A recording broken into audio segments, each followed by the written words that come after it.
Welcome to the Goldfield High School. Wow. Can you open that door for us so we can come in?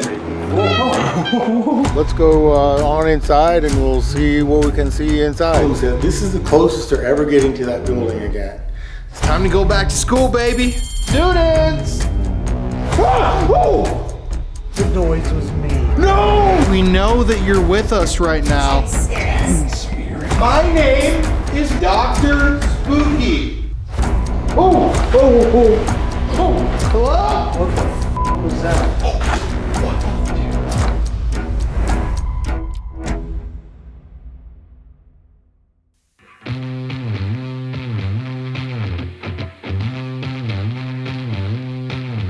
Tonight on the Paranormal Files, we're at one of the most haunted high schools in America, the Goldfield High School here in Goldfield, Nevada.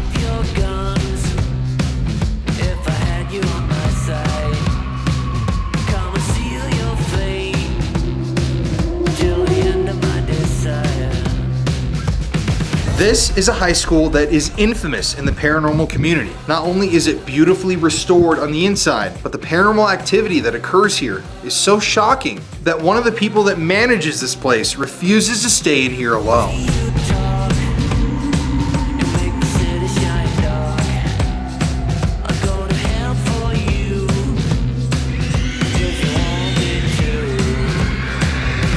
So join us tonight as we go back to school here in the middle of Nevada. This is a scary building. We've already heard noises in here. This is I'm just really excited to do this episode because of the history with this channel. So I'm Colin Browen and you're watching the Paranormal Files. So the Goldfield High School. So for years I've wanted to film at the Goldfield Hotel. It's obviously a very notorious place in the paranormal world. We decided to try something different, to go somewhere where people don't really investigate, because I feel like with these bigger locations sometimes they get overdone and the spirits get tired of communicating. That's why we chose that night to not investigate the hotel, but to investigate the old Goldfield High School. Obviously, high schools are a place with a lot of energy, with kids coming through, kids passing away when they're out of school in accidents. I know that happened in my class in high school with a couple of kids. So there's always so much energy surrounding high school. And the Goldfield High School ended up being one of the most haunted buildings we've stepped foot in this year. Be prepared because this video is spooky. So I've never investigated a high school before. I was really curious as to see what kind of energies we would be able to get from there. Because there was a lot of kids that went to school there. Definitely at least you would get a residual energy feeling. Because from our knowledge, we don't know if anybody actually died in the high school. But when you have so many people going through a place, definitely there's going to be energy left behind by. So I was excited. So I actually started my paranormal journey at a high school, at my high school. If you want to watch that investigation, it's the very first video on this YouTube channel. Some of the clearest activity I've ever recorded still to this day. But my theory back then was that high schools become haunted because kids who go through them are oftentimes suffering with tons of mental health problems. They're getting bullied, they have anxiety, depression, kids take their lives, kids die in accidents.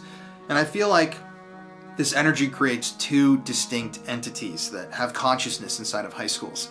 There's the good, this fun-loving spirit of children's energy, laughing, having fun with their friends, doing homework and learning.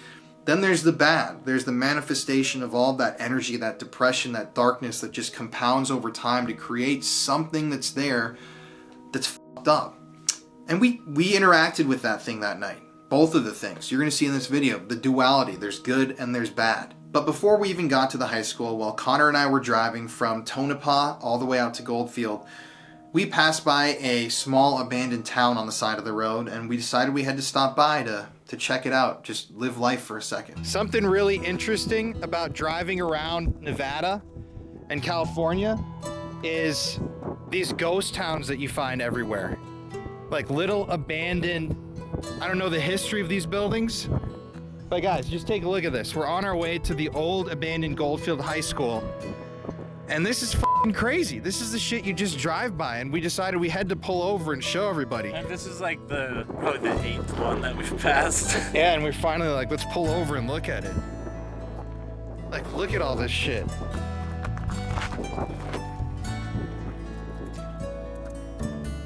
I'm a little scared of snakes. But it makes you wonder, what was this building? Like, what's the history of this building? This looks like homes. Or like an old motel? Yeah. You know? Like, look at that over there with all those doors. That had to be like a hotel. It's also crazy to think, like, I mean, it's creepy out here. I mean, look at the mountains. I mean, there's nothing out here. Yeah, we're really kind of like out in the middle of fucking nowhere. There's our rental car.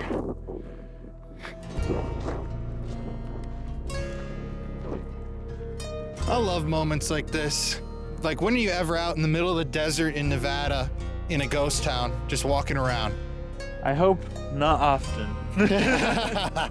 That's true, but it definitely makes you appreciate life a little more. Crazy how history, too, you know, just goes away over time if you don't work to preserve it. Seriously. Who knows, 20 years from now, this will probably just be Earth. Interesting, though, that tonight we're filming at an old abandoned building, and we pass by all these abandoned buildings. Gotta take a second sometimes and just look. It's crazy.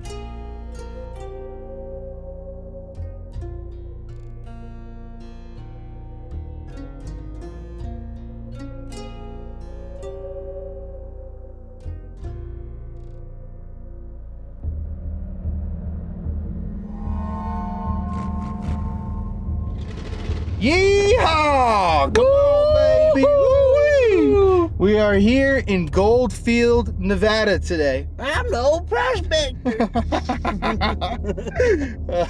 This town is really famous for its paranormal activity, the amount of haunted places that we're here. We're investigating a type of building we usually don't investigate here on the channel tonight. First, before we go to that building, Connor, why don't you pan over there? That, my friends, is the Goldfield Hotel. That is the building that started off Ghost Adventures. It's where they filmed their very first documentary. Supposedly one of the most haunted places in the state of Nevada, potentially all of America. Now, how cool is that? Pretty damn spooky, if you ask me. Yeah, we'll have to come back and do that location another time. But today's place is still just as creepy and cool. So, my friends, we're here a little bit early today, shockingly. Welcome to the Goldfield High School. Wow. Holy f***, look at that place. Jeez. That is massive, dude. So the Goldfield High School is known to be a very, very haunted place. It's very fucking creepy. Yeah, looks like It's it. very fucking creepy. I've heard from the owners today that they were experiencing already, just today in the daylight, paranormal activity inside of the building. So Looks like we might have our work cut out for us today. yeah, I'm ready to go. Want to head inside? Let's do it. Okay, man. All right, so people who manage the place actually aren't here yet. So before we do this tonight, we're actually going to step inside of the building really quickly. It's a little eerie. What the fuck? I watched that. We're going to see if we can hear anything. Introduce ourselves. Can you open that door for us so we can come in?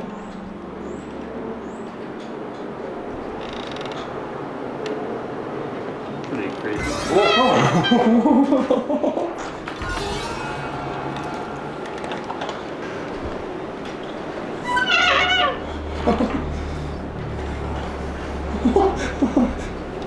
Let's see if it does it one more time.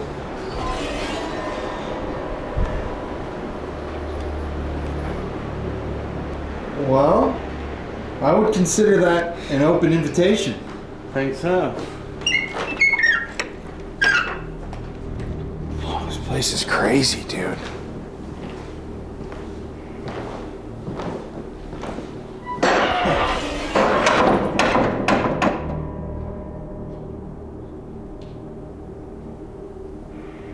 What the fuck is that?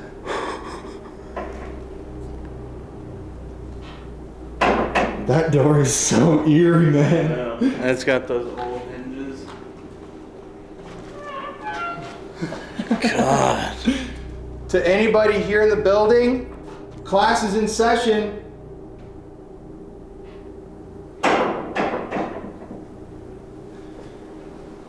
Let's go look up here.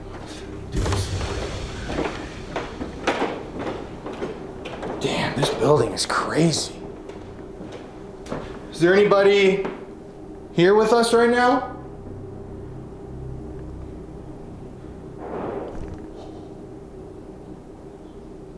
What the fuck was that?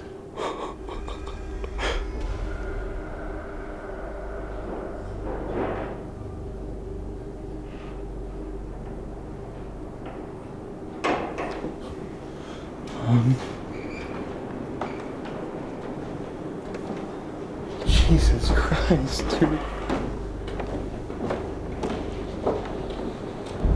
Imagine back in the day being in high school here and looking out over the mines.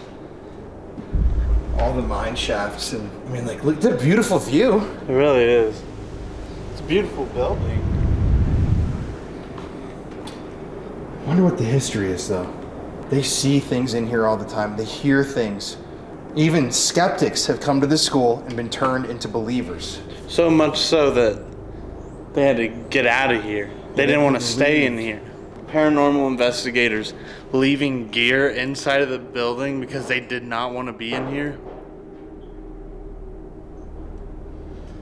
Yeah. I mean, I think this is going to be a I think it's dope be a spot. good one. Okay, let's ask one more time and see if we can hear anything.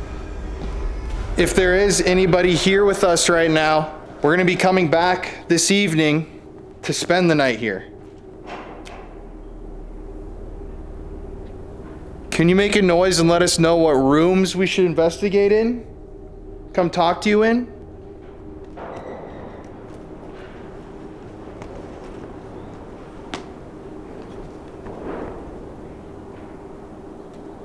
Just the whole building. It is. This building's like f***ing alive right now. All right, y'all. So we figured we'd just come in and take a look in the daytime. And wow, it's already haunted.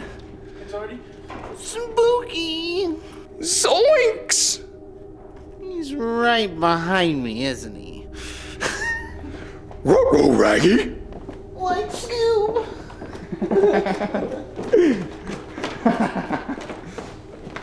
Thank you, guys. And yeah, we'll be back. So we first met with one of the guys who manages the location, and he had some pretty wild stories and history to tell us about, things that happened inside of the building, famous people that graduated from the high school. And yeah, some of his ghost stories are terrifying, and he even told us that just that day, the spiritual activity was almost stronger than it's ever been before. So check this out. Good day. My name is Steve Fouts. I'm in Goldfield, Nevada, and we are going to go through the old 1908 high school. That's been abandoned since about 1948. It's in the process of renovation. We're more trying to rescue it, keep it from falling down, than we are to make it into a usable building. But just by way of history, we are standing here by the building. You can see there's new stonework. The windows are still missing. That's a project in the works right now. But if you were to stand here 20 years ago, you'd be able to look and see the classrooms. The wall had completely fallen out. The building was on its way this way. The building was purchased by the Historical Society.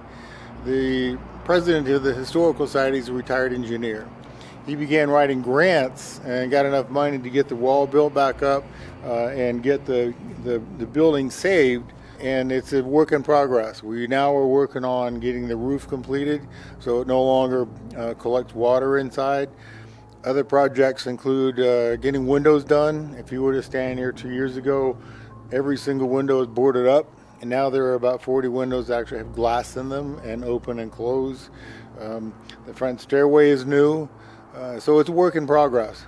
Anyway, let's go on inside and we'll see what we can see inside. It's night, it's a little bit windy, might be a little noisy. Turn the volume up on your player and let's see what we can hear. So 2 years ago, there was 40 less windows here. Yes. That's crazy. That's Yeah, a 2 lot years in ago 2 there were years. no windows at all. Really? All boarded up. That's really impressive for Well, the society to get that It is. done. It's wonderful. That's And crazy. so it used to be the investigations were completely done in the dark. Now the school lights will shine in, the headlights will shine in. But the other thing is, if you're outside and someone's in there with a light, you can see. Okay, there's somebody in there, and I have the only key in the entire town. So what's going on in there? Right. So anyway, I have security cameras that you might run into. I've tried to set them so they don't flash on your equipment, but I do get complaints about that sometimes. Would you shut off the flash, your infrared flash, because it jacks up our equipment? So I've tried to fix them all. If they're flashing at you, let me know. We will. Okay, it's We going will. inside. We'll give you a very angry phone call. Can you turn those damn cameras off? This stairway is new. That was new a year ago. Really? Just Yes. last year? The color is sort of bluish. I'm not a big fan of the color. Someone found a piece of paint underneath the stairway and had it analyzed and said, this is the original color of the stairway. I'm skeptical. I don't think it was blue. The other thing about the stairway is both sides were closed in. The fronts of the steps were closed in, and it had not been opened since 1909 when the building was completed. So we were ready to find all kinds of coins and keys and all kinds of stuff under there. We had people with metal detectors ready to sort through all the stuff under the stairs. Took the stairs away and people sorting through, absolutely nothing. No coins, no keys, nothing. Good job of cleaning Didn't up. find Damn. anything in there. Very disappointing. That is kind of sad. Yeah, it was pretty sad. It was pretty amazing, but pretty sad. You'd expect to find something under At there. least something, you know? These kids been walking up those stairs for 30, 40 years. So this is the basement entrance. The older kids went in the front door that we just looked at with the new steps. Younger kids came in the basement. So this is the original entrance here. And they did have to go down to go into that door. And we'll go in there. There's you can see there's a storm fixture around that. That's probably from the 20s. We do get a lot of wind in here, and it's cold. We're 6,000 feet, so it can be pretty like a wind tunnel under here. So I'm sure that was built probably in the late teens, maybe 20s, to keep all the snow from drifting inside when kids come in. Well, it's going downstairs. Hey, there's the one key. Yep, the one key. Now the patina here is all real. There's no Hollywood here. We've not redone this to make it look old. We've not made the hinges sound old. It's all real and it's all old. We do have people who make movies, casual movies, come in. They always like take a sound bite of the hinge because it's real. It really is a 100-year-old freaking hinge. Wow. That will give you a piece of that action. That is creepy. Isn't that perfect? It's a little ominous, yeah. It just doesn't get any better. So this is I call it the subterranean floor. It's the ground floor that the younger kids would come in. There are a lot of rooms that I tend to ignore, mostly because they've got junk stored in them or they're in disrepair or I don't get around to cleaning them. So we'll take you to the rooms that I clean and that I feel responsible for and take care of. Now in this room here, you can see behind, it's a pretty big area. The kids would come in here and congregate and talk or whatever, and then go to the various classrooms. There are 3 classrooms off of this area here that the younger kids would go to. The last graduating class left in 1948. And when they left, they just kind of took off. There was no security. Building didn't really get locked up. No one took care of it. A lot of stuff disappeared. Desks and fixtures and fittings and doorknobs and all that kind of stuff disappeared. So by the time someone started caring in the 80s, most of the stuff was gone. But you can see this beautiful door. The stuff we do have, we put inside this classroom. Oh, wow. So this is all original. It's all belongs in the school. And it all is, this probably would be where the kindergartners, first graders went to school. So you can see all the desks around the room, and it's beautiful. There is a coal stove in here that's not original. If you look on the back wall there, you see some air vents. When this building was opened, the ceilings were high enough that the traditional way of heating an upscale building is you have a boiler and you circulate hot water in the radiators, and the room gets cold. You open the valve on the radiator gets hot and the room gets warm. But with a high ceiling, like we have in this building, that doesn't really work. Heat goes up and the girls get cold and everybody's unhappy, right? So they had forced air heat, which is very unusual. It was undoubtedly the only forced air heat building in Nevada. You probably would have to go as far as Denver or maybe San Francisco to find another one. It's very unusual. But by the 30s, the furnace, I'm sure, needed some work. There weren't a lot of kids in the school anymore, so they would shut down most of the rooms, and they put in a coal stove like this in the rooms they were still using. So that's what that's for. Some dolls, in case you're interested in that sort of stuff. A lot of people bring balls and jacks and take a picture of it when they get here, take a picture when they leave, and see if there's a difference. I do have some stories about that. I have a lot of stories I'd be happy to share with you, but these the window coverings, the wooden window coverings are all original. The fabric is new, but the wood is original. All the floor, the wall, again, all the colors, the patina, the aging, we've not recreated any of that. We're trying to save it. Our current issue right now is that the roof leaks, and unfortunately to put a new roof on, we have to completely redesign, re-engineer the attic. That's in process. It's going to be probably $700,000-800,000 before we're done. We're about 2/3 of the way through that, and so the president of our historical society, fortunately, is a very good writer. He has very good credibility with the agencies that grant money, and so he's pretty prolific about getting what money that we need to save the building from falling down. It's a lot of money. It is a lot of money, and a lot of people think it's a waste. But it comes from federal grants that are for historic preservation. It comes from state money. A lot of it comes from private money. And we do tours, we do overnight investigations. That money also goes to the Historical Society. A lot of it is will go to a matching grant.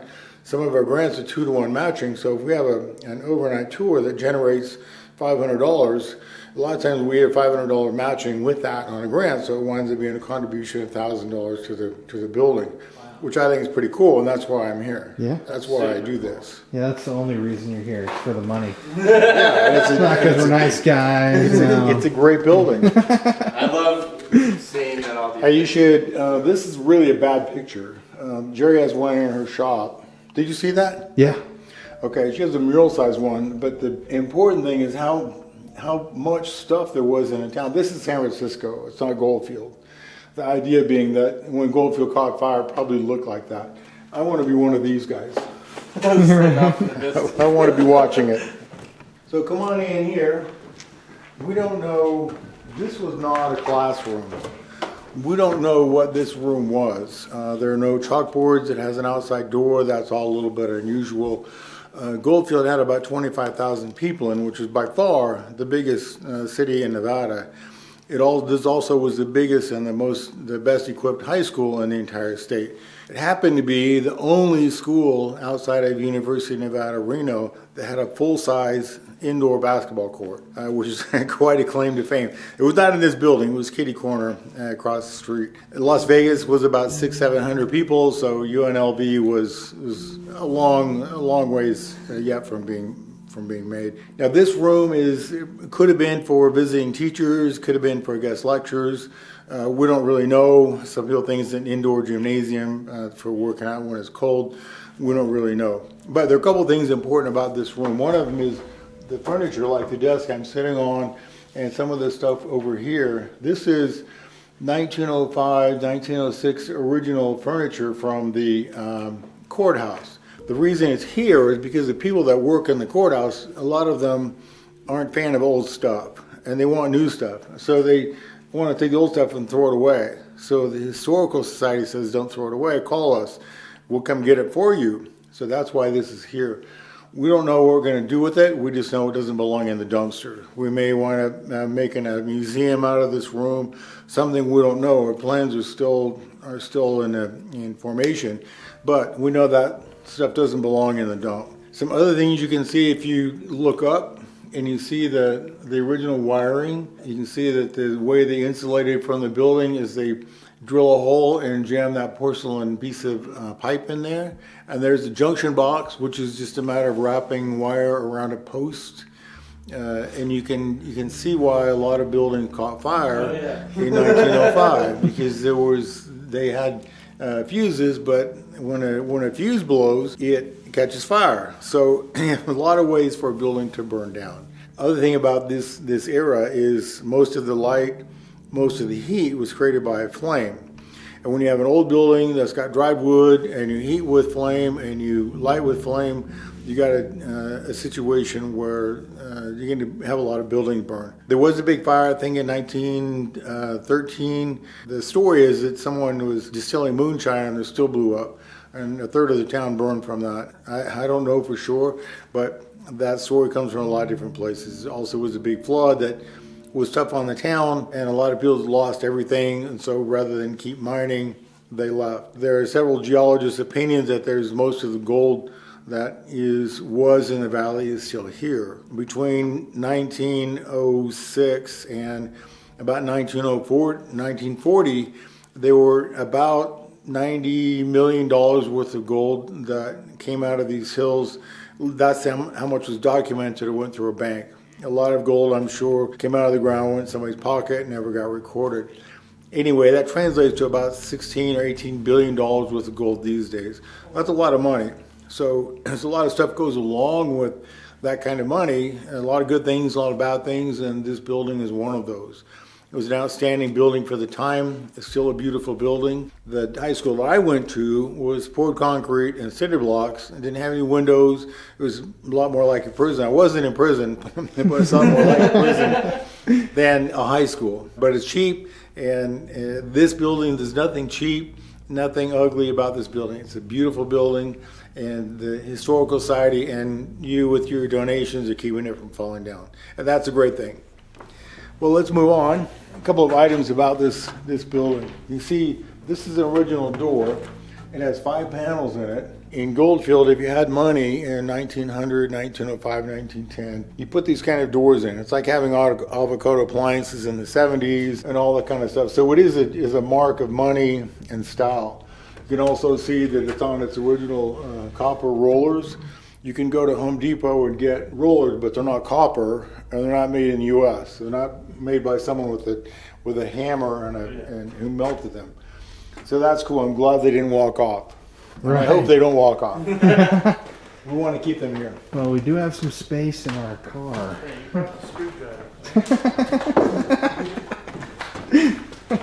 So this is, we mentioned before, was an entryway where kids would come in and meet in here and go to the various classrooms. There are 4 pianos in this little vestibule area. In order to be a teacher in Goldfield in 1906, 1907, 1908, you had to be female, you had to be single, you had to play piano, and I think you had to have perfect handwriting. There's some original writing on one of the chalkboards upstairs, and it looks like it came off a printer. If a teacher decided she wanted to get married, or if it was discovered that she was married surreptitiously, she'd have to quit. And we have some old newspapers in our shop that document a teacher was found to be married, and she was fired with shame and all that kind of stuff. Really? This is too bad. Yeah. Why? Because that's just the way you can go Freudian on that if you want to. Yeah, right. But the only men in the building during the day were the principal, who was always a guy, and the guy who maintained the furnace, and a maintenance guy. All the teachers were single women. The other idea behind that is that if you have a job, you're providing for your family. If you're a single female, you're providing for either for yourself or for your single head of the household. But if you get married, your husband is financially responsible to support you. So you're taking the job away from a guy who needs to support a family. So that's the rationalization behind if she gets married, she has to quit. But there was a group from UK touring here a couple of weeks ago, and they said that women couldn't even vote. I think it was in Scotland. Women couldn't even vote in Scotland until about 50 years ago. So, you know, as arcane as it seems, we're not the worst there is. Yeah, right. That's crazy though. Single room. Every single room. Single room. Yeah, and this new framing here, when this building was built, each floor was built on the floor below it, which sounds okay, except that you realize that when you get to the third floor, it's not built on the ground anymore. It's not supported by the ground, it's supported by the second floor, which is supported by the first floor, which is supported by the ground. The problem is that the collective weight of the third floor and the second floor begin to make the first floor sag and sink. And that's what happened. And so the only weight-bearing walls in the entire building were the south wall and the north wall. And so over time, the roof starts to go like this, the walls start to go like this, and then everything is leaking and it accelerates. And that's part of the reason why the wall had fallen off that we saw before. So this is now a new weight-bearing wall. We had a company come in and were able to build a weight-bearing wall inside the building. So now this holds up the roof, and there's another wall behind us that is also a weight-bearing wall. So now we can put a roof on a structure that won't sag. So you wonder why an architect would do that? Obviously they knew better. My own suspicion is that the company that was building it took a shortcut. And so they didn't go to the ground intentionally because they didn't want to spend the money to go all the way to the ground. So they built each successive floor on the floor below it without having to go all the way to the ground and get a weight-bearing wall. I don't know that, but it proved me wrong. Yeah, right. That's kind of the way it goes around here. Yeah. Anyway, School falls, they get to build a new one. Yeah, we're proud of our new wall, and now it holds up the roof, and the roof is going to stay there. Let's come on down this way.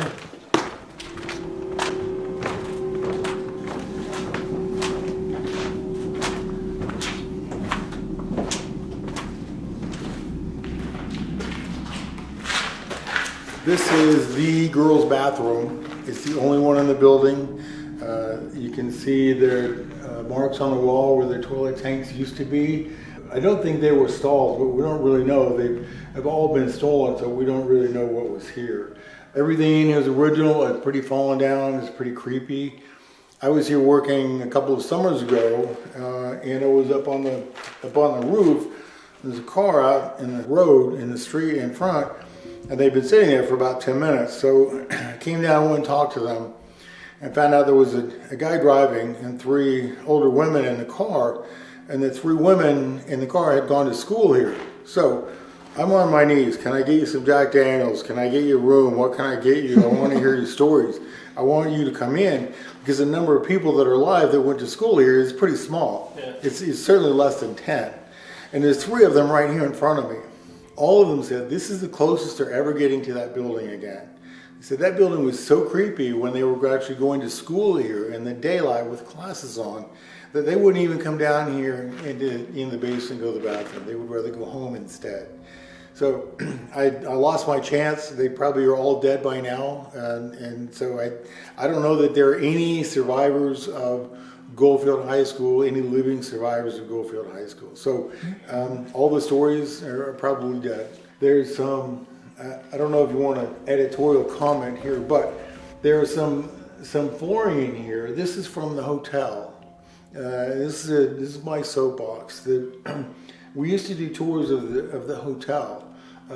And when you come in, I don't know if you guys have been there, but some of your viewers obviously have. You come in the front door, there's these columns with the leather settees and a big bar and a big safe, and off to the left when you come in the lobby of the hotel, there's a men's lounge, right? And it's closed off, women can't go in. But in the men's lounge, as you might guess, there's a stairway, goes down to a tunnel that goes to the whorehouse, right? goes down, comes up inside the whorehouse. So guys can go enjoy themselves and come back up to the men's lounge, and the women never knew what happened, which is absolute baloney. The women obviously knew what was going on. They just couldn't do anything about it. Anyway, the previous owners of the hotel have caved in the tunnel. They bricked over the entrance. They put framing over that. They put drywall over that. They took out the stairway and they paved over where the stairway used to be. So when you're touring the hotel, you say, imagine there's a staircase. Imagine there's a tunnel. The whorehouse that you could see 4 blocks over there, the owners have done a wonderful job restoring. The tunnel's been caved in from this side, not from that side. And so all the history has been erased. So that's my soapbox. We stopped doing the hotel when they started destroying the history. So we don't want to support them. We want nothing to do with them. We wish they would sell it to somebody who cares about the history of the building and not whatever it is they care about. So they can have their flooring back when they want it. We are also the curators of the baby grand piano that was born in Germany, imported directly to the Goldfield Hotel. And that was slated to go on Craigslist in Las Vegas until we heard about it. And I took my work crew with me over there and said that piano is not going to Vegas, it's going to my place. And so we took it to my place, and there it will stay until either I die or until the owners of the hotel are in the process of restoring it and want it back. So it's safe where it is. This flooring is safe where it is, and that's our story almost a story with the hotel. My understanding is that as they've taken out the history of the hotel, while we were still there, as they were taking out the history of the hotel, the paranormal activity started dropping off, and it started increasing here as they imported the stuff here. One more story about that. There's an Otis elevator in the hotel. It's the first Otis elevator west of Chicago. So it's historically important. It doesn't work anymore, but down in the basement, there's all the drawworks and the switches and the relays and the cables and all that just sitting there. Someone took it apart, couldn't figure it out. So all the stuff, the tools are laying there. Instead of making a museum out of that, they framed it in, put sheetrock on it so you can't see it, which I think is a mistake. It should be in glass. It should be a museum piece, and it's not. Anyway. I mean, that's a huge historical thing. It's pretty sad. I mean, it's just... Yeah. Are you hearing a bunch of noises, or am I going crazy? I don't know what... I hear like a squeaking and like thumping. Well, that's why I wear earplugs. Yeah? I don't want to... There's a lot of sounds in here. The wind has died down. It's fairly quiet. I didn't lock the front gate. You know, I'll lock it if you want. But the streets are pretty quiet. But it's not quiet in here. And it almost never is quiet in here. So, anyway, that's why I don't come here while I'm I can hear it already. Because I don't want to freak out. There's a sink here. It's got cold water only. There was running water here, but not hot water. This I thought was a piece of white trash, gas station garbage that someone took on the wall. But I started looking into it. In about 1928, the only way you could dry your hands in a gas station in a public bathroom was a roll of towel. You wipe your hands on the towel, and you pull it down, and it rolls up in the back, and who knows what you're wiping your hands on. So I think it was the International Paper decided they can do better. So they started making paper towels, and this is about 1928, 1929, and paper towels caught on instantly as a huge hit, particularly among homemakers who, you spill something, you want to have to get out a towel and then wash it. You rip off a paper towel, you clean it up, and you're done. Instant hit. And now it's like, how do you live without paper towels? Oh, yeah. I couldn't. No, you can't. You buy them by the case. I ain't going back to the old way. Oh, wow. So this is a pretty typical classroom. Right now it's a center point of a feud between us and the county, us being the Historical Society. The county courthouse is right across the street. And they want to put a metal container here so they can put their records in it so they don't have to walk 2 blocks to where the county owns other property. We're in the middle of a historical district that you can't really do that with without losing your historical district designation. So we don't want any metal containers. We don't want any railroad cars. We don't want any of that. We want this to be historical. But a lot of people in the county don't care. So this is our truth. They can bring their records in here, and we'll keep them safe for them if they won't bring in a metal container here. Because if one gets here, it's probably not ever going to leave. So this is kind of junk. There are some interesting things here. These, I don't know if you can see those boards with the springs around them. Those are 1850, 1855 Gold Rush era water pipes. Wow. So those boards are actually in a curve like a whiskey barrel. And when they get wet, they swell up against the wire and it becomes a pipe. So how those got here, I don't know, but I had no idea what they were until someone explained it. And it's like, that is really cool. That's 50 years older than Goldfield. It's cool anyway, and I'm glad it's here because it's safe here. There are slate chalkboards here. Most chalkboards are just painted plywood. Those are real stone that have been quarried. These are all broken. Several of the chalkboards upstairs are still slate. Wow. Well, let's go on upstairs. Okay. This guy. This is, I guess, exhibit C or D or whatever. You see an electric panel, and you can see on the back it's got the original wires that are covered with cotton and a fashion of rubber. This was one of 3 main switches in the basement of the hotel. So this provided 1/3 of the power to the Goldfield Hotel. When they upgraded to modern breaker boxes, they took all these out and they threw them away. 2 of them broke as they were throwing them in the dumpster. This one survived, and someone from the historical society happened to recognize it and brought it here.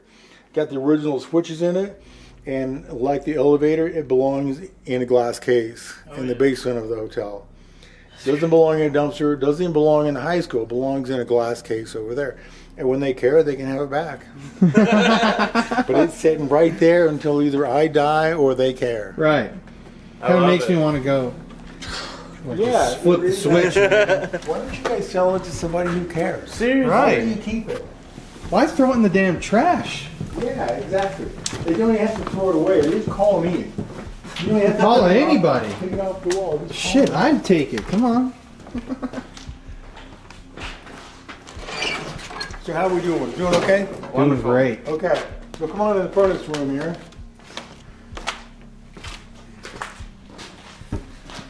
This is our machine shop. As there was some work going on the inside, but it just got so wet in here that we just stopped doing anything having to do with woodwork. So most of the tools, there were a lot of tools in here. They're gone. The roof still leaks. It's not done yet. We were hoping it's going to get done summer 23. That didn't happen. But it's tough to get someone to come here and work on things because we're a long ways from any supplies. So you got to bring your guys here, got to bring all your materials, got to bring your equipment. If you forget something, someone driving to Vegas or to Reno or something like that. So if you didn't bring it, you're not going to get it. You're not going to find it here. So there's a lot of companies who don't want to come here and do work. So our issue is not so much money. We have money. We have a hard time getting people to come here and work, even though we pay a premium for what we want them to do.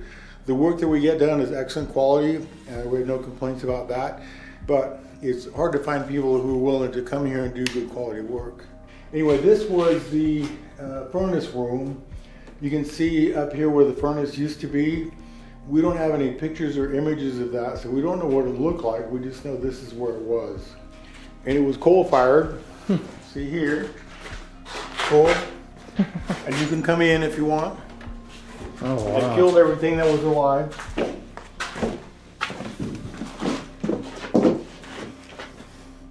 So the coal would come in and would be delivered in that window up there. That doll appears in various places in the hotel. Looks like someone left a detector in here. This coal, not a ghosty thing, but this room had coal in it for 30 years, and the walls are still white. It's because they were using this coal, which is anthracite coal, which is very hard. It doesn't write. It doesn't. You can handle it all day, and your hands don't get black.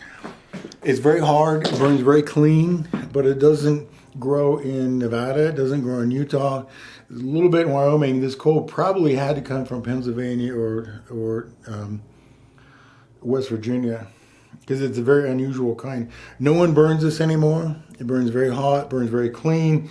It'll burn all night. But most of the coal around here is about 2 minutes, and it burns very quick. It's very cheap. It's dirty. Anyway, that's an enigma to me. I don't understand why they have anthracite coal here.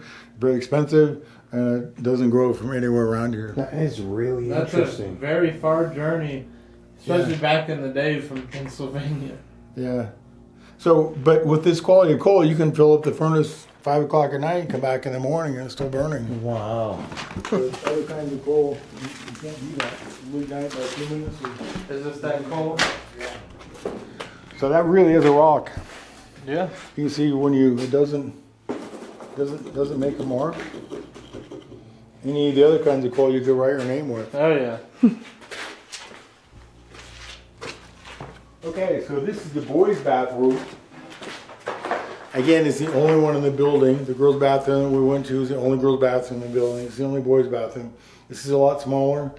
I hate this room. It's my least favorite room in the building.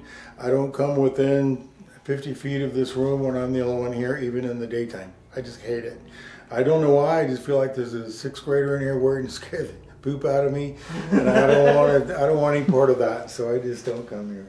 There was a group here that had a bunch of equipment. There was a young lady, probably in mid-20s, who said she was a very experienced paranormal person. She had a lot of equipment, probably $10,000 worth of stuff. And she brought it in here and set it up. Said, I want you guys to leave me alone in here for a little bit.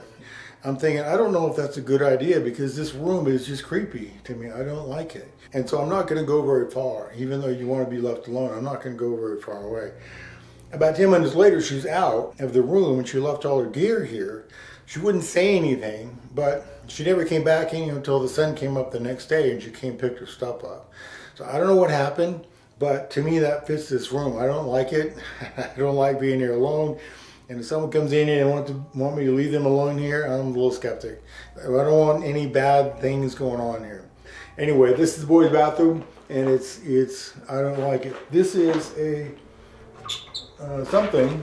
I think it's a closet of some sort, a creep room. You can go in if you want, but there's a lot of doors in here. You're welcome to open whatever doors you want, walk wherever you want. There's no unsafe places to go as far as structure or mechanics. Again, the cold water sink, no hot water. And that's where the towel dispenser used to be. Yeah, probably was the 1920 paper towel. Take a left and go up. Oh, this is a enigma here. This is a 1880s door. You can see the dimension. It's shorter, it's narrower, and the doorknob is here. It doesn't have the 5-panel style. This doesn't have the 5-panel style either, but this is modern dimension. So you can see the difference between a modern dimension door and an 1880s door. We have no idea why that's here. We don't know why this partition wall is here. This is not original to the building. We think it's because this is the room we were in before. There was not a classroom where the desks and all that are. I think it's because if the boys' bathroom door gets open, there's someone in there that they can see in the bathroom. So this wall was built secondarily. Anyway, it's interesting that someone took a door out of their garage that was 30 years older than the building. And built this wall in. Let's go on upstairs.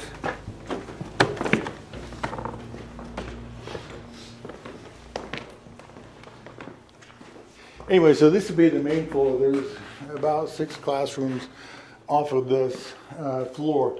You can see if you look around, there's a lot of gorgeous woodwork. The area where I'm standing here, we've had 3 weddings here.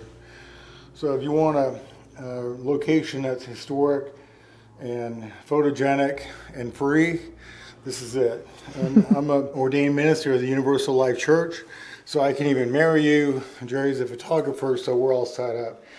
Anyway, that's all aside. It's a beautiful building, and you can see when you look around and see all the woodwork that is here. All the floor is hardwood maple. It's all original. So let's go into one of our classrooms here. This is the weight-bearing wall I talked about before. So they're able to insert that between this. This all had to be moved. This is the original wall on the other side of the wall. And this wall here, sturdy as it looks, did not go to the ground. So that's what all this is about. These had to be tied together, and this one goes to the ground.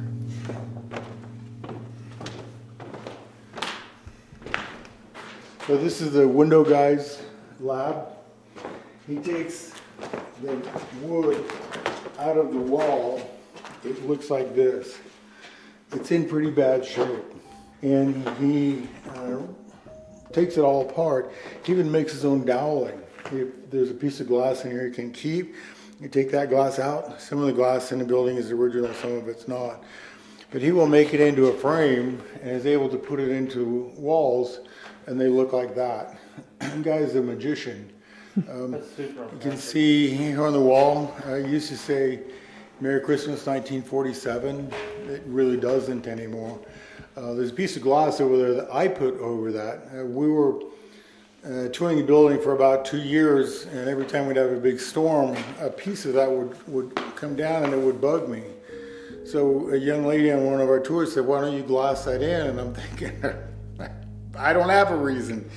Really stupid that I didn't, because I restored a 1907 boarding house that we live in, and I glassed in the original wallpaper so you can see that.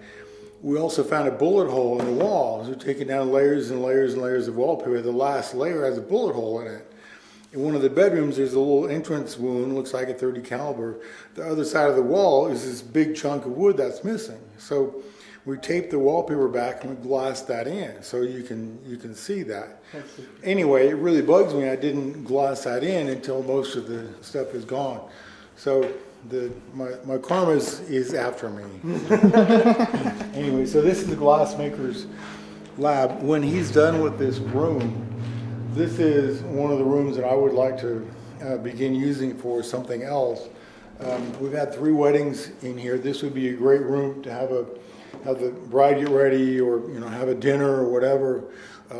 My intention is to finish the floor, redo the woodwork around the outsides, have it be a room where you can have a card game, you can have a keg, you can have a sleepover, you can investigate the building, and there's light in here, there's water in here, all the kind of stuff that you would like to see, internet, and the rest of the building is the way it is now. It's historic, but this would be a room that's comfortable and usable. Sounds like a fun time to me. Would be nice. Well, it's a big undertaking, but we'll yeah. for it. So this would be a teacher's lounge. No students in here. There are no chalkboards. There is a bathroom, and there's a sink.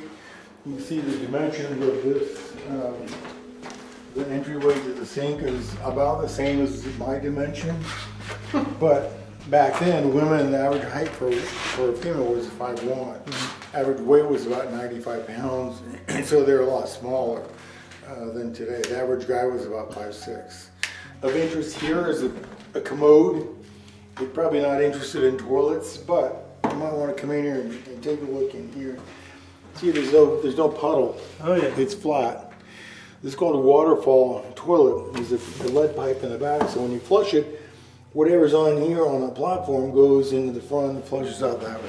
That's actually pretty cool. You can see that's rainwater. Yeah. But you can see it's very inconvenient and it stinks, right? There's no splash, but who wants to?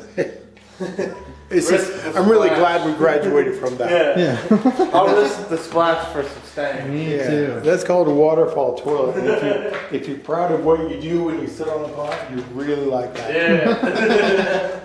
These are toilet tanks. You see the finished carpentry on the outside. And on the inside is a copper tank. You see this one, the way this one flushes, lifts that lead pipe Oh yeah. up out of So you pretty much have to flush that with your foot. That's pretty heavy. So this would be a teacher's lounge. No kids in here, I'm sure.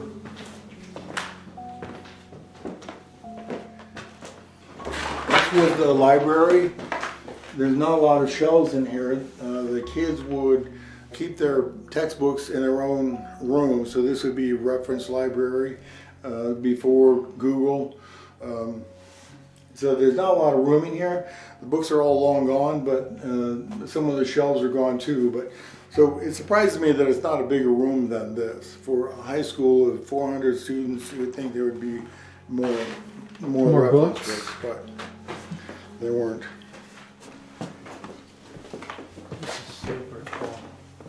All right, let's go this way. Oh.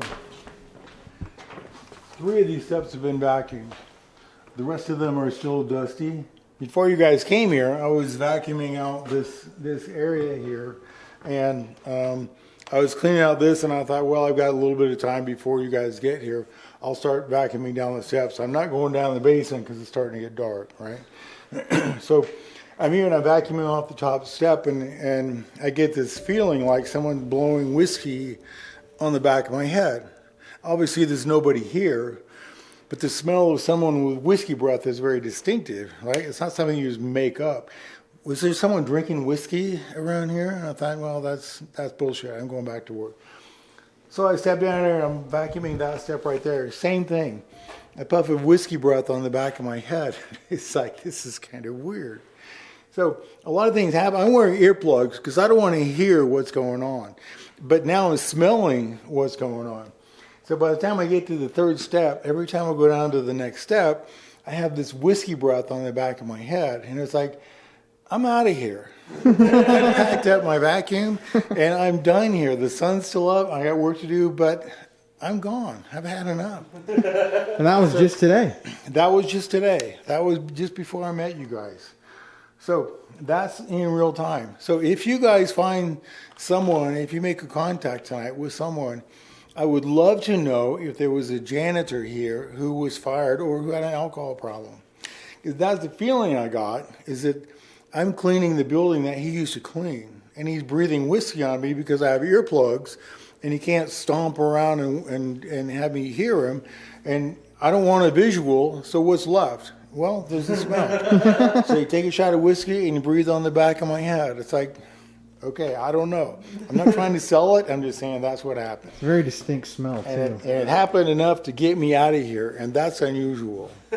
Great. Yeah. And I wouldn't be here if you guys weren't here. Well, sorry to make you come back. Yep. So this is another classroom. Watch the floor there. So this floor is maple, it's tongue and groove, and when it gets wet, it gets fat and it swells up, and so it humps up like this, and you can't push it back down. You can trip over it, but that's it. So in the room that I want to rehab, the floor has been humped up, and so you have to take it apart all the way to the corner and start again. I'm okay doing that, but that's why we didn't push these back down, because you can't. This was a science lab. This is a chemistry table here. A lot of it has been looted, but some of the original drawers are here, which is cool. These doors are originally fallen off, but I'm okay with that, as long as it's still here. Some sort of a resistant paint. Had probably a gas burner there and here. A view of the mining activity. Mm-hmm. But check out this window. That's smooth like butter. It's great. I have a house built in 2015 and the windows don't work that way. It's counterweighted. You can see, if you look up there, you can see the bolt. So there's an iron torpedo that goes down inside the wall as the window goes up. So you don't need a latch. You don't have to hook it anywhere. The torpedoes hold it where it goes. Now this one unfortunately cracked, and this is an original pane. So that's too bad. Guy does a beautiful job on the windows. And 2 years ago, all the windows were plywood. Every single one of them. I think that's really cool. They look really nice. Yeah, so Yeah. it's a great step forward in making it be a building that's gets more beautiful all the time. I would like to say building's getting younger, but I think it's not. It's just getting more presentable. Yeah. It's like learning how to put on makeup. Yeah, it's shaving every day now. So that floor is pretty trash over there. That's what it looks like when they do well, over and over again.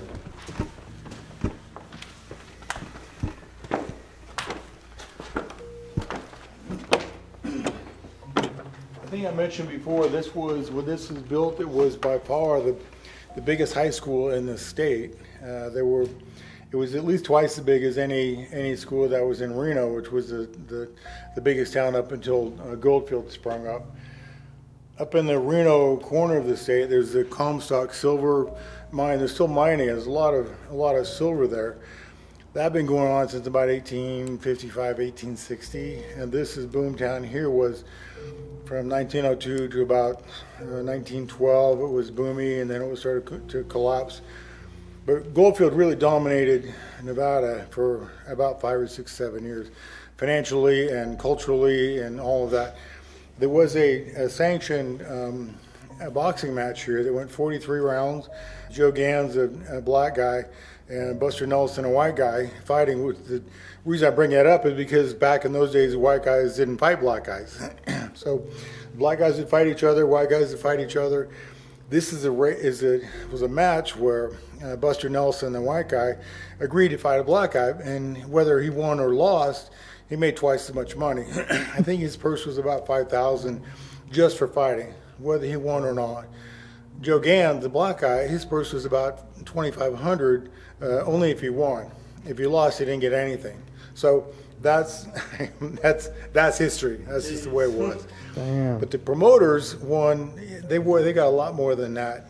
The guy who promoted the fight, named Tex Rickard, has a house across the street it's been gloriously restored. It's available on Airbnb, and I don't mean to make a commercial, but it's in wonderful condition. But he was so successful here, he went back to New York, which is where he came from, and he bought an entire city block in the area of Madison Square Garden, which he was also part of. And he named that block, that hotel and a casino and bar and all that kind of stuff, he named that Goldfield. It no longer exists, but that was the history of New York City in 1915, something like that. Interesting. Yeah, so he made all his money here and went to New York and spent it. Which seemed a little backwards, but so this is a stairway between where the 6th, 7th, 8th graders would go, and the upperclassmen would be here. If you look up, you can see a skylight. Can't see it very well at night, but that's about 20 feet up. And it's the source of a lot of the problems because you can see there are no supports around here. And the walls around it, none of these are weight-bearing walls. They're all just floating on the floor below us. So over time, that skylight started to sink, and instead of having a flat roof, now it's a water collection device. And 3 years ago, before that got fixed, this would just get inundated with water when it rained. When they put in those walls, the stairs that we're on went up about 6 inches. Wow. It used to be that you could stick your hand all the way in this crack here. That got healed. And so now when it rains, this is no longer wet. There's still wet spots, but this isn't one of them. And that's cool. And I can imagine if I'm a senior here, that I'm standing here beside the stairway when the sophomore and junior and senior girls go up and down the steps. Oh yeah. I'm owning that.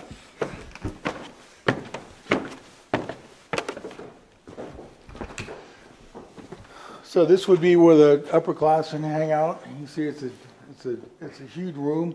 It's a beautiful place. Here's a skylight. Another classroom here. And you can see how big the classrooms are. Those ceilings, that's about 13 feet up there, which is, again, why they had to have forced air heat. And you can't see it now, but back when Goldfield was a mining town, you'd be able to see probably 30, maybe 40 mining shafts from here out there. And with 25,000 people, you see gunfights, you see hookers, you see all kinds of stuff. You see shyster lawyers. And I love the window. To go to school. Yeah. I love the window. So this is a typical classroom, probably seniors up here. These chalkboards are just painted wood, and they're falling apart quickly.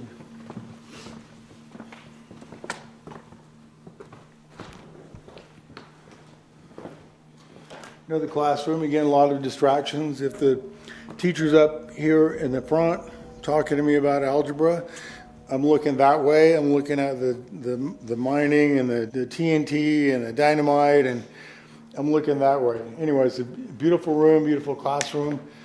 Love the windows. We don't know what this room was. There's one small chalkboard over there, a lot of windows.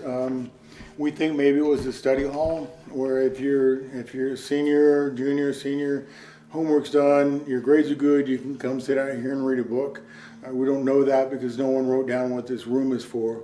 But it was not a classroom, and it's a beautiful sunny room. There are 5 windows just in this small room that's about 10 by 30, and it's isolated from the rest of the building. If you look behind you, you look out this door jamb here. Class of 1942, juniors 1941. There's Blanche Parker and Francis Crane and John Clark, 42. That's crazy. It is crazy. Right here too. And they're all in pencil because the first ballpoint pen in the United States was in the late 40s. Huh.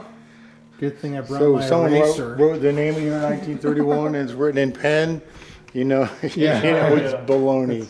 34. But you think 35. probably half to 2/3 of the guys who signed this door jam wound up going to World War II. Oh yeah. And probably 1/3 of them died. And I'd say almost all the people that signed it are now dead. Oh, undoubtedly, yeah. So if he's I mean, if he's a class of senior, 34. Yeah. if he's a senior in 1942, that means he was born in 24. So he would be 100 years old now. So undoubtedly, these people are all dead. And that's 42. That's relatively late. So these guys would be a year older than that. There's some signatures in here from the 30s. There was a guy here last summer who found both his grandma and his grandpa's signature on the walls in here. That would be really cool. If I could find that in my grandparents' high school, I'm there. I'm worshiping that spot. So I'm really glad that this graffiti is there. I'm not generally a fan of graffiti, but it's like if I were to go back and talk to this teacher, who was undoubtedly female, and say, why don't you have all of the seniors sign your door jam or sign something in here? Because 50, 60, 70, 80, 100 years later, we're going to want to see that. And it's really cool. I'm glad she did that. It is. And that you could take that and just put it in a museum right there. Probably only her favorites would be allowed to sign that. Yeah. So, and that's too bad, but you know, I get it. But there might have only been 5 or 6 students in there. Say, hey, why don't you guys sign my door Which is jam when you crazy graduate? to think 5 It's a huge classroom. students You're being in right. class Absolutely huge that classroom. So this is all on the top floor. And again, this huge area with the stairway in it and the skylight. It's just a beautiful place. And you can imagine these walls would be plaster. And if all the laughing's been stripped off, but if you look at a wall like this over here, and you see how many strips of wood there are before they put plaster, every time one of those pieces of wood crosses a stud, you have nails. Sometimes you have 2 or 3 nails in that. And you look at all of the nails that are here, and then you look up, and you look at all the nails up there, and you think, if I have to go to work on Monday and my whole job is pounding nails over my head, I'm calling in sick. I am not going to do that. And that many nails too? Yeah, there's no ka-chunk nail gun. It's like You have a leather bag and a hammer, and you're pounding his nails that are probably about as long as your fingers are thick. This is the auditorium lunchroom. There's no kitchen here, so everybody had to bring their own lunch. This would be where they would come and eat. A little stage here, I'm guessing for Christmas programs or Easter programs or something like that. This is the adjoining classroom, but you can see the walls are made to have glass in them. So we're thinking maybe if there was a program going on, parents could come and watch the program from that classroom through the glass. These cables are on the floor because the president of the Historical Society doesn't yet trust the wall. I talk to him once a year. I say, hey, John, can we take those cables out? And he says, I wouldn't be able to sleep for a month once those cables are gone. So it's very superstitious. The wall's up and the wall's good and the cables are still here, so I don't trip over them. Sounds like a plan. Yeah. So this is the biggest room in the building by a long ways. The ceiling is about 15 feet up, and that light is atrocious. So if someone wants to come and steal that light, I'll open the gate. It's like George Jetson to me.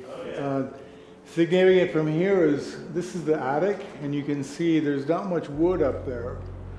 You wonder what's holding this whole building up. This is the main beam, and it's 5 1x14s that are nailed together, and that runs the entire width of the building.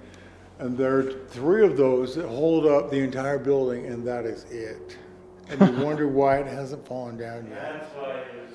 So this is now a weight-bearing wall, which cuts the span by about 80 feet. So, and it's got new wood alongside it. Anyway, all that had to happen before a new roof comes on. So when you look up there, it's amazing how much wood is not there, and you wonder how the ceiling stays up. I'm in a rock hounding group, and there was a 20-year-old single guy in our group who was invincible, immortal, all those kind of things. And I brought him up to this point, and I said, "Hey Seth, I'll give you $100 if you sleep here. I'll come pick you up in the morning." He says, "Old man, you're wasting your money, but I'm in." So we went down to his car and brought up his, we're on a rock hounding trip that was coming through town. And so he brought up his sleeping bag and his cook stove and his dinner and all that. He's got his stuff out, and he's making dinner. And I said, "Seth, I'll see you in the morning," right? So I come back an hour later, and he's sleeping in his car on the street. So I didn't do anything. I didn't say anything. But the next morning, "Hey, Seth, what happened?" He said, "Well, he was laying there making his lunch, making his dinner, having a good time, enjoying his $100 I'm going to give him the next morning. And there's a party over there at the bar that you can see through that window. So he gets up and he looks to see what's going on. The bar's dark. There's no party over there. So he's kind of jaded, kind of freaks a little bit. So he comes down, lays down, he's making his dinner, and now there's a party up in the attic. And they're talking about, "Look, I can see him from over here. Come on over here. I can see him over here." And there's footsteps. So he loses it. He gets up, he leaves his sleeping bag, he leaves his lunch. I think he turned off his stove, which is a good thing. And he's getting out of here, but the ground floor door is locked from the outside. So he has to go all the way down to the basement where we first came in order to get out. And everybody knows when something's chasing you, you can't run and you can't turn around, right? All you can do is just go. So I think I owe him 2 years of his life. I didn't have to give him $100, but he's not the same guy he was the day before. Anyway, I don't know what happened besides that. Anyway, is that he definitely did not like being in here at night.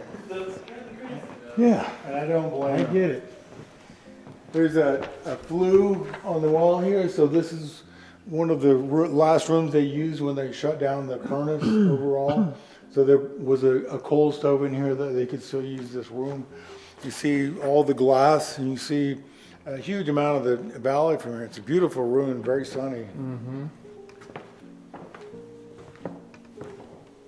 And this is another teacher's lounge.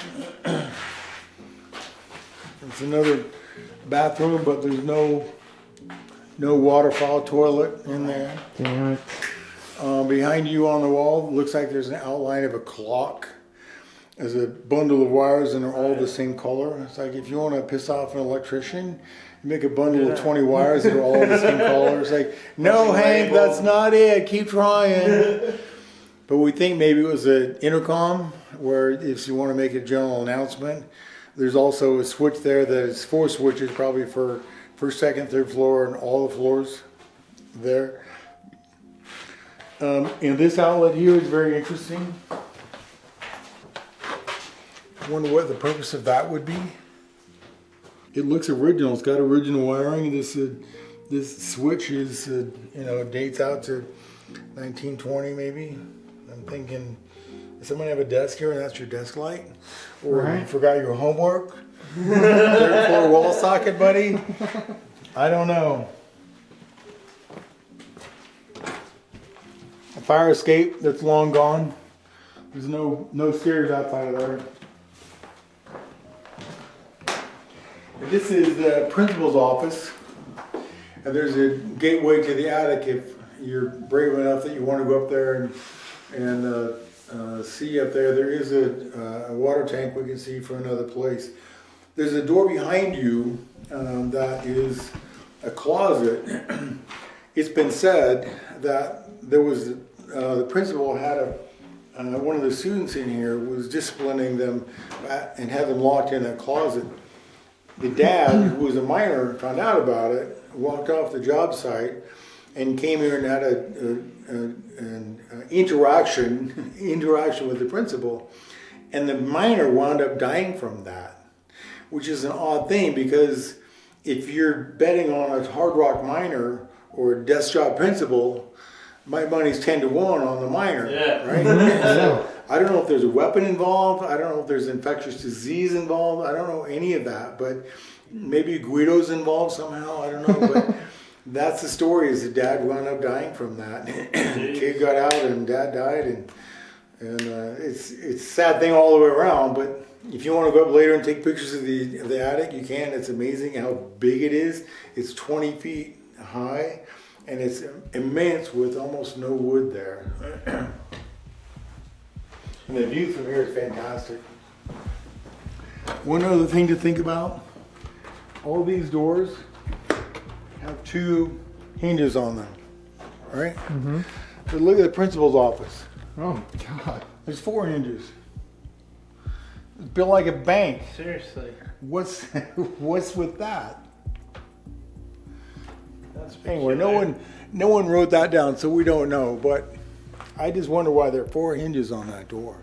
Principal's all torture chamber. All the rest of the doors, the entire building have 2. So we're back in the 3rd floor vestibule, I guess. The main street is there, and this is a big clearing area. I was here last summer, and there was someone at the front. I was here working in the daytime, and there was someone out on the street that I needed to talk to. So someone had left a couple of pool balls here. There was a yellow one that I think is a 9 and a blue one that I think is a 2. Anyway, there was one sitting on that post and one sitting on that post. They'd been around for months. They're not here anymore, but I decided I need to go talk to whoever's out there in the street, and I took off my hat and I set it on the yellow ball that was on that post. The blue balls, I set them on there was 2 balls on that post. Put my hat on both the pool balls. Went down and talked to him out there on the street. I came back and one of the balls is here. I pick up my hat. There's only 1 ball under my hat. The other one is on the other post. Unfortunately, I have a security camera right there, right? They could see that, but my cameras only run at night. So I didn't get whatever happened. I would love to know if I'm just crazy and I remember wrong, or if you'd be able to see the ball move, or you see what's moving the ball, or it just kind of disappears and reappears. I don't know. But it really bugs me. It's like that camera could have seen everything, but they only run at night, and I was here in the daytime. Anyway. That's always how it goes. Cameras are off. That's when everything goes crazy. Every time. Second cameras turn on. Dead silence. I would love to know. Well, that's the high school. What's the most common like paranormal activity that happens here? There was someone here, this is about 4 years ago now. There was somebody in here at night posting pictures of themselves on Facebook. It was about 11 o'clock at night. So Jerry, who was on Facebook, called me and said, "Hey, there's somebody in the high school, you got to go see what's going on." So I get my tools and my lights and all that and my dog, and I come over here and I get to the basement door. It's like, there's no way I'm going in there at midnight, especially if I know something's going on. So I went back, I came back in the morning, and I found the break in the girls' bathroom where someone had come in, and I'm in the process of repairing that. And my dog, who's always with me, except right now, he doesn't like the building anymore, was with me. And about halfway through my repair job, he gets up and he walks over to the front door, and he's laying there, and he won't go anywhere until, is there someone back there? Hearing noises back there. Anyway, that's why I wear earplugs when I'm here. So my dog got up and left. I finished the repair, and then I picked up all my tools and left. But I thought it was odd that my dog Tucker wouldn't hang out with me. That night there was a group came in with the paranormal stuff, and somebody had a music box, which was new to me. I'd never seen a music box before. That was sitting in the room, and I came in the girls' bathroom, and I sat down on the floor, and there's this thing on the floor that's playing with the light and the rotating drum, and that's what a music box is. I'd never seen one, so I asked around, what does this thing do? And they explained to me it puts out its own field, and when it detects something moving in the field, it plays.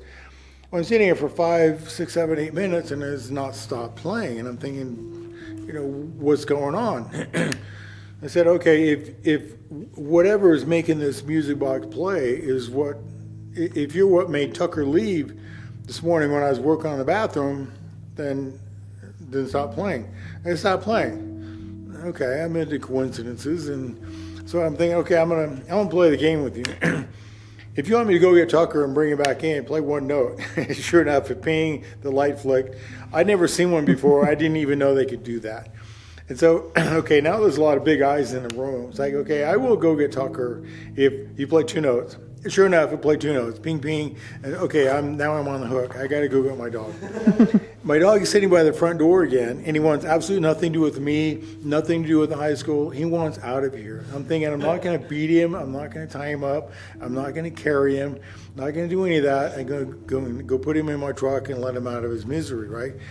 So I put him away, and I came back in, and I said, I'm sorry, whatever you are, Tucker, I can't get Tucker to come back in here. And that's too bad, and I apologize. It played about 5 seconds and turned off, and it didn't play the rest of the night. And I don't know what was in the room, but whatever it was, my dog didn't like it, and he still won't go back in there to this day. He won't go in that room. So, wow. Well, and that was my coming out with the music box, is my coming out with the high school, is my coming out with the girls' bathroom. So now when there's a group here and things are boring and no one's getting no fish are biting, I come here and I sit at the top of the stairway and just imagine 400 students in here coming up and down and talking about the football game or whatever, and I just enjoy that very positive energy that's here, and I think it's always here even in the daytime. But the reason I wear earplugs is because I don't want to know anything more about it. I just want to feel it. I don't want to see it. I don't want to hear it. I don't want any of that, because 99% of the time when I'm in here, I'm here by myself. I don't want an apparition. I don't want somebody tapping me on the shoulder. I don't want any of that.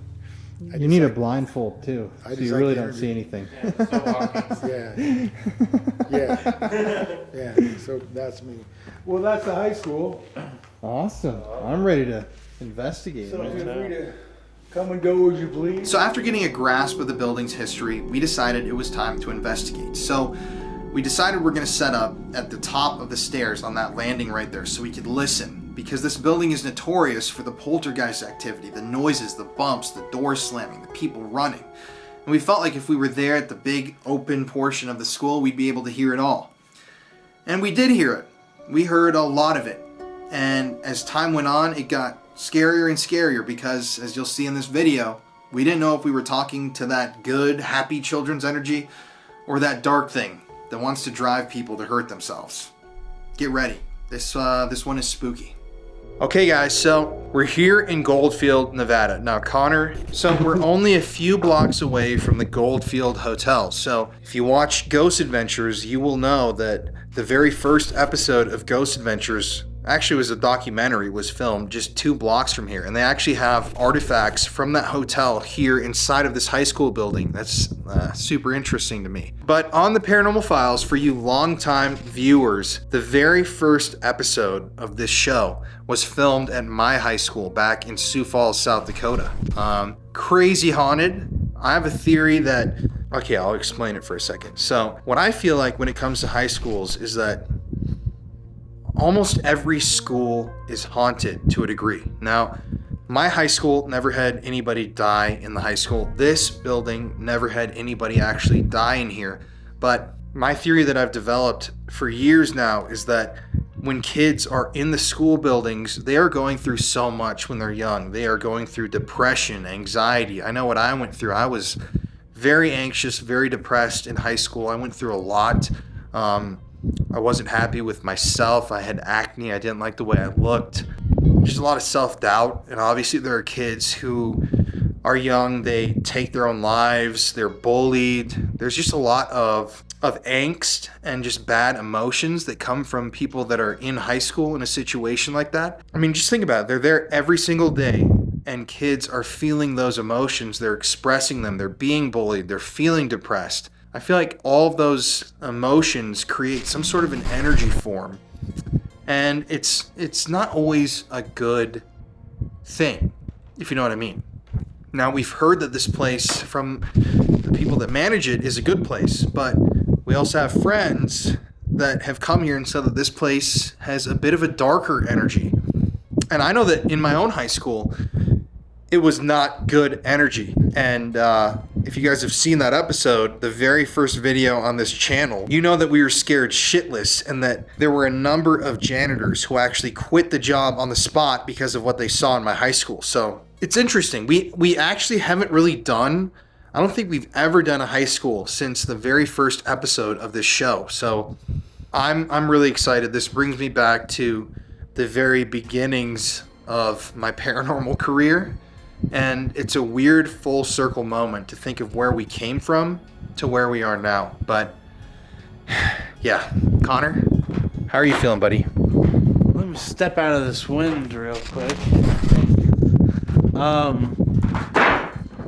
mean, just walking around this building, Steve, the guy who manages the property, he doesn't walk around this place without earbuds in because there's so much audible activity that happens in here, and he doesn't like that, so he will walk around with earbuds. Even during the interview, as you guys can see, multiple times where me and Colin are hearing noises all around us.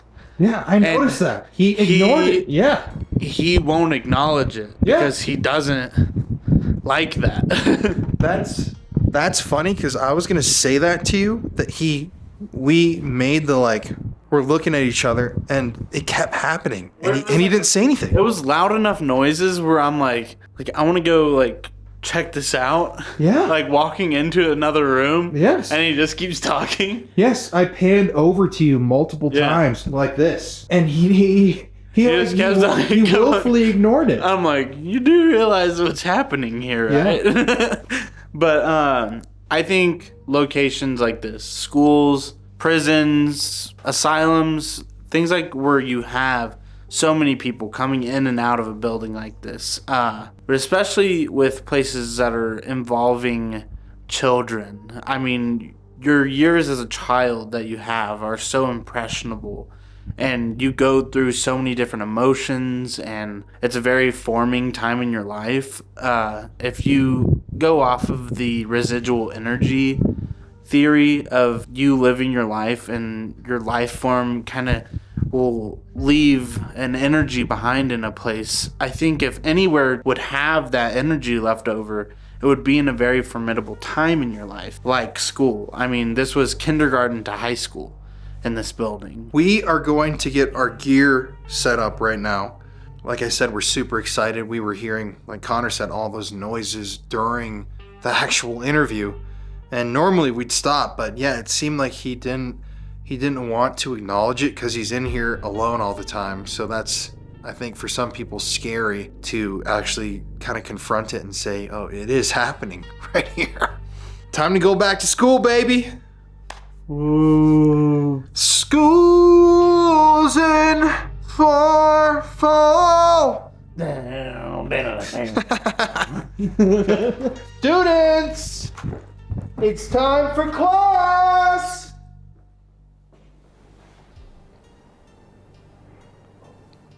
You hear that? Yeah.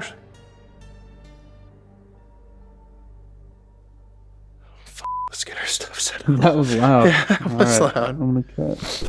Okay, so we just set everything up upstairs, and as you can hear, somebody set off the music box, which is a little eerie. Ooh. I just heard a voice upstairs.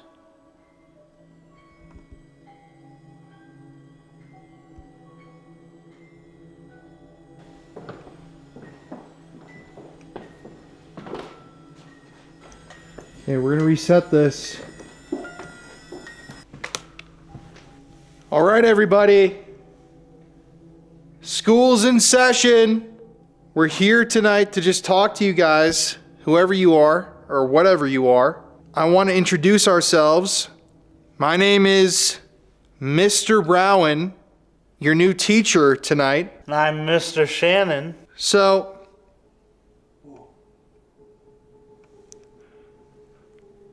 I want to know, who's here with us right now?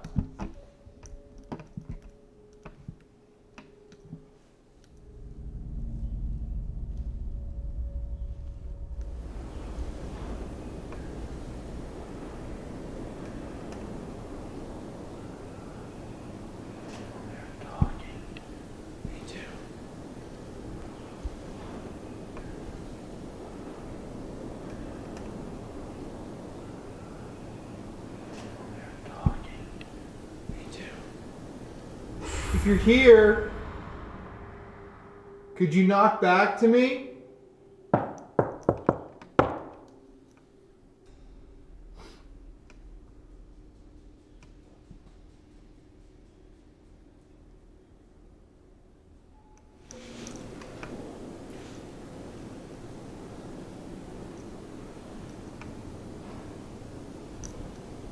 I want to hear you guys go into your classrooms.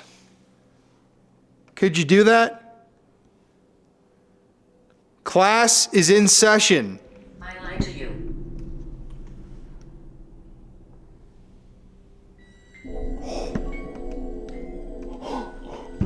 I said go to the classrooms. 10 spirits.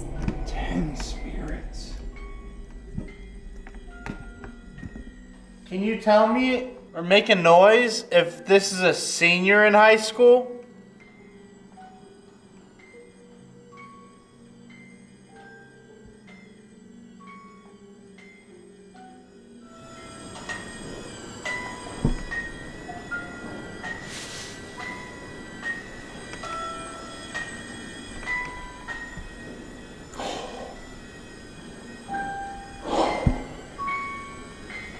All right.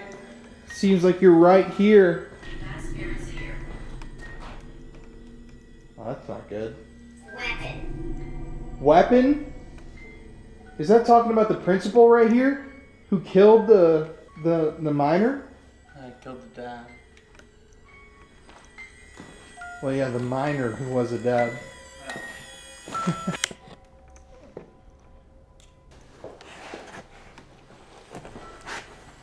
What the f***? Can you step away from the door?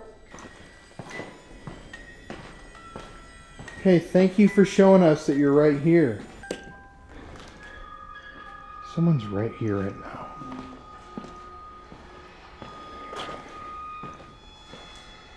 There's many of us.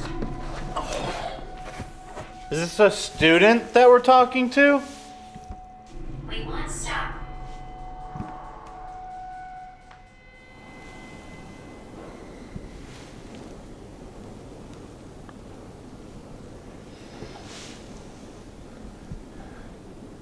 Okay, so we know that you're with us right now. Am I dead?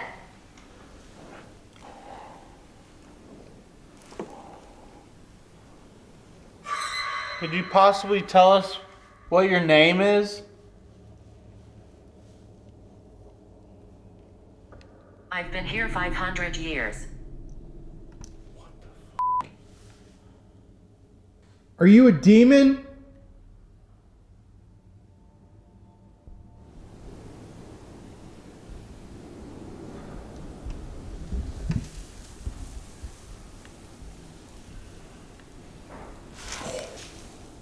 Find my grave.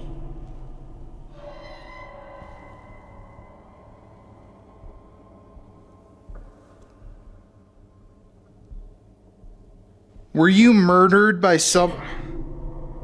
Deborah. I just asked if it, what's the name was. Deborah. 9 spirits. What the f***? It's a 10, 9. Deborah! Are you here? Don't leave me. I said 10 to 9 spirits. Yeah, one left. Don't leave me. Close. Close. Where are you right now? We want to come talk to you.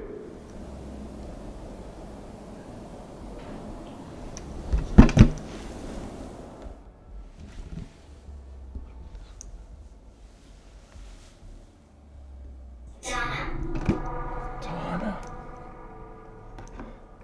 Deborah and Donna. Deborah, Donna, did you go to school here? If you did, can you make another noise? Red. Reception. What the f***? This thing's going crazy. Donna, red, reception. What do you mean by that? You want the red light? Whistle.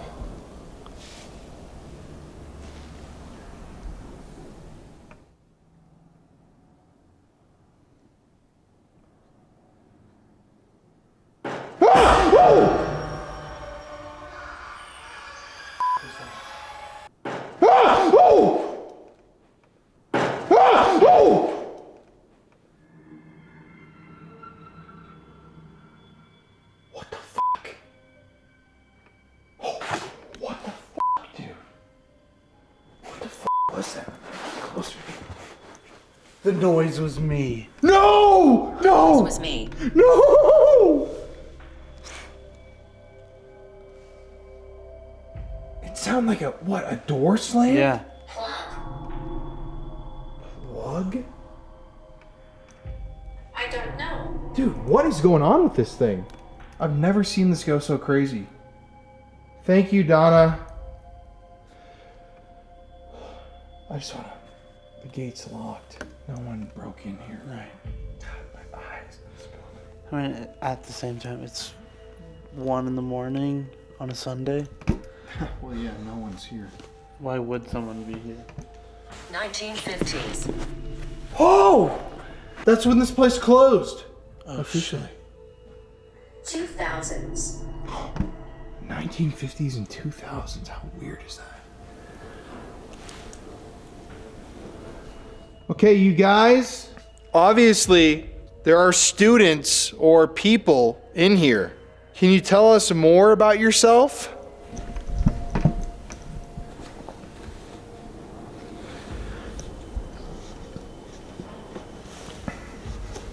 Like someone's walking around downstairs. Okay, class is in session. Math class, science class, history class. Uncle. Uncle. Fall. Well, it was the first day of fall. like yesterday.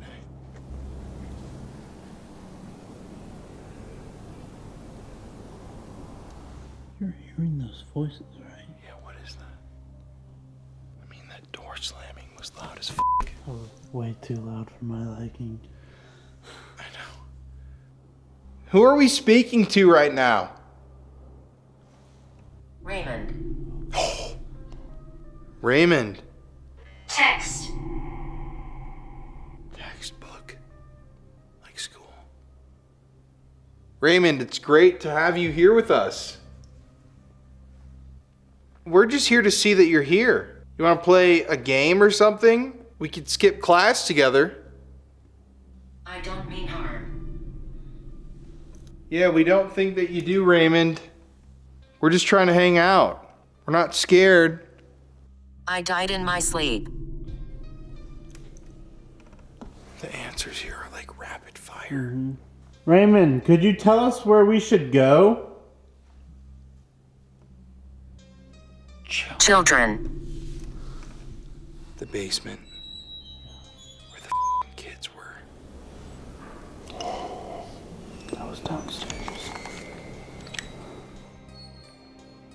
If you want us to go downstairs, could you make a loud noise down there? Like maybe move something again or bang something? We heard the door move down there. Girlfriend. Girlfriend. Scroll. Scroll. It's a text scroll. Girlfriend. Raymond, are you looking for your girlfriend?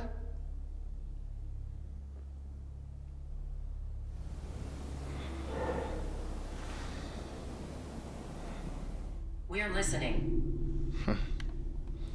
We're listening too.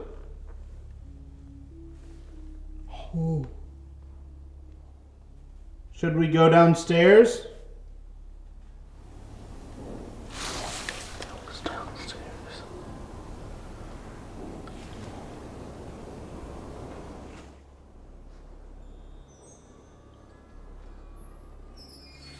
Should we go to the basement? Vessel. The children are listening. Okay, class is gonna be in session in the basement. Why don't you all follow us down there?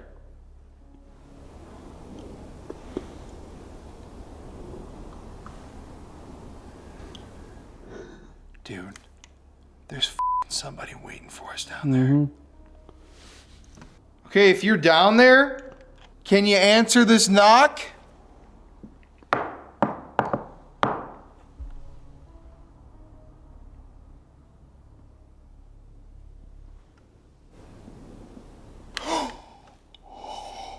I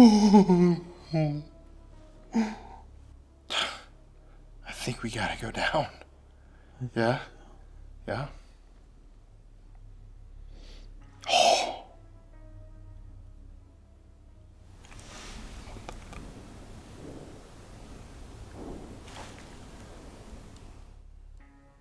Street.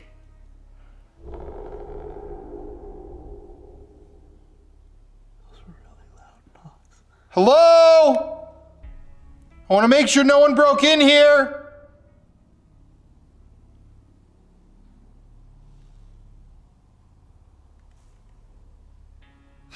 Dog. Dog. Dude, what the f***?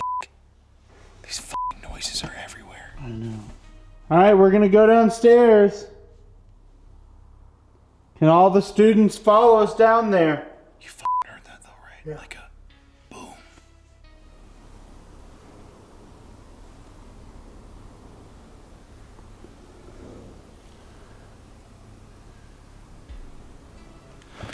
So at this point, all these noises that we're hearing, the door slamming, the bang, the knocking, it's all coming from downstairs. Unfortunately, that's where a lot of the strong, scary energy is. Remember, the boys' bathroom is like a f***ing scary place. Bang. Okay. So yeah, we're gonna head downstairs now. Good luck to us. So, the spirits, it almost seemed like they were just running around us. I mean, knocking noises and banging noises everywhere. It is an old building, so, I mean, we don't know what it might have been, if it would have just been that the building's old or just the wind outside, but it was still terrifying. But then we decided to go downstairs so we could try out some experiments. Okay, so we just set up down here in the classroom, and this REM pod is already going crazy. Obviously, we missed it starting to go off because we weren't set up yet, but thank you so much. I think this might have been where you wanted us to come back to. All right, students, class is in session. My name is Mr. Browen, Jeez. AKA Dr. Spooky. Oh, do you hear that?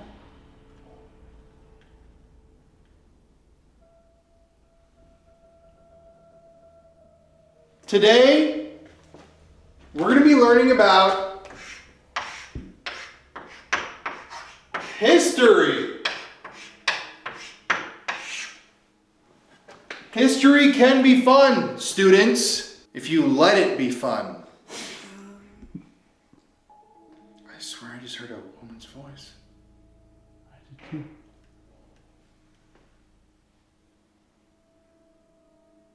Abigail, get in here. You're late for class.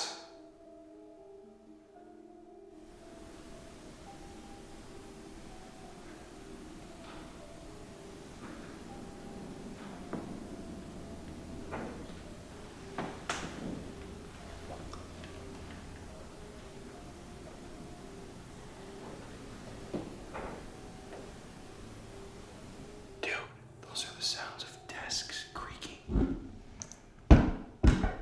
Okay.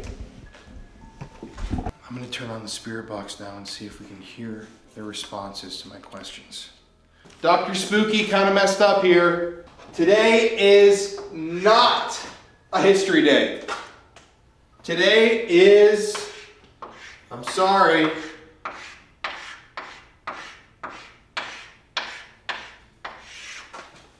math.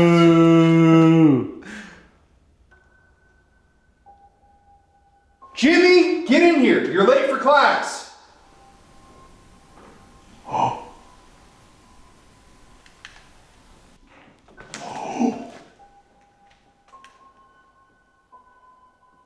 Okay, I'm going to turn on the spirit box. All right. Today we're learning math. Who can answer this question? 2 plus 2 equals... What's the answer to that, students?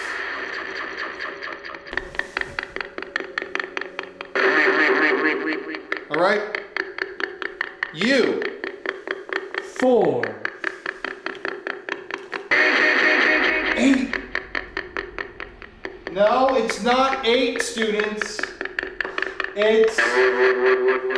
Did I just say 4? Yes, it's 4. Good job. Okay, students. 2 times 2 equals what? Multiplication.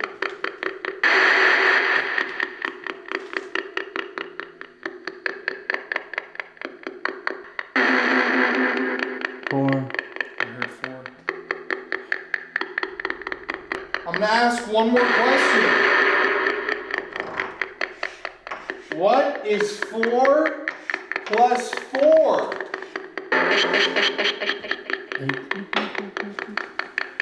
Can someone tell me that? No? Well, you have to add them. Think of 1, 2, 3, 4. What was that? 8! That noise is right behind me. Okay, Connor, your turn. I'll sit here. All right, students. Boo! Hey, man. Boo! And we are not going to be learning math anymore. I like the other teacher better. Well, boo-hoo. We are going to be learning the alphabet. My name is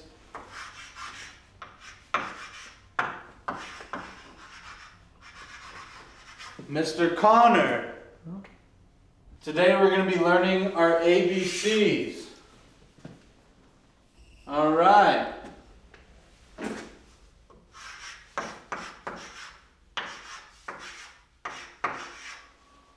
Can you tell me what comes after D in the alphabet?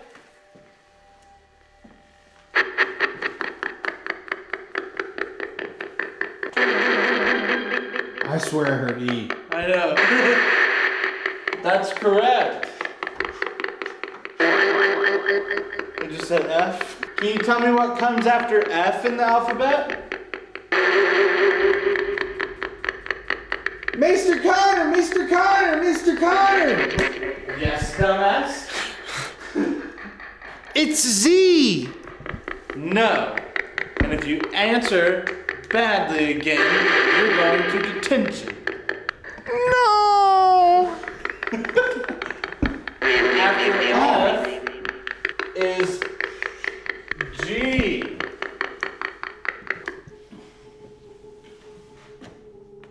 Whoever's out in the hallway needs to come into class right now, or you'll get detention.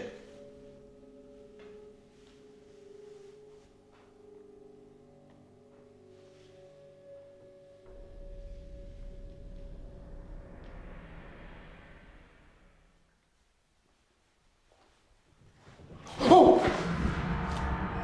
Hello? What the f was that? Hello? Oh! Hello? Oh! Hello?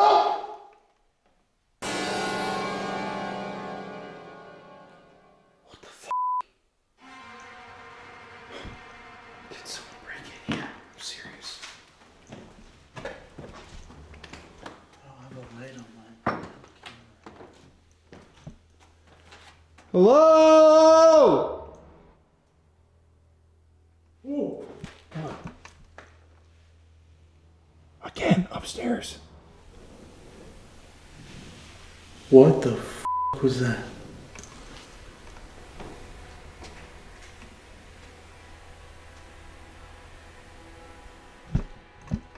That sounded like someone was upstairs. I guess they like you as your teacher. Okay, I guess you're not a human. Come on down. Okay, I guess you're not a human. Come on down. Okay, I guess you're not a human. Come on down.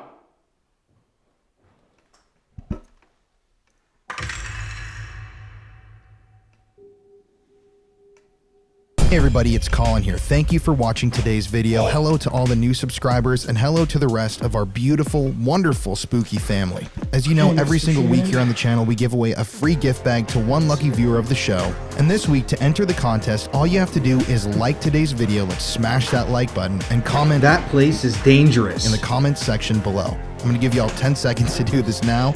10, 9, 8, 7, 6, 5, 4, 3, 2, 1. So go comment. You can comment multiple times. It helps the video so much. But anyways, let's get back to today's video. Thank you for listening to my little spiel. I love you guys so much and stay spooky. It's like an object moving. Is the principal that killed somebody in here?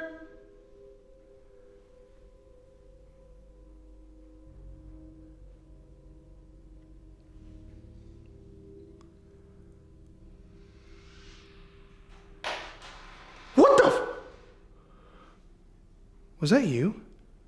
No. What the? Was that you? No. Hello?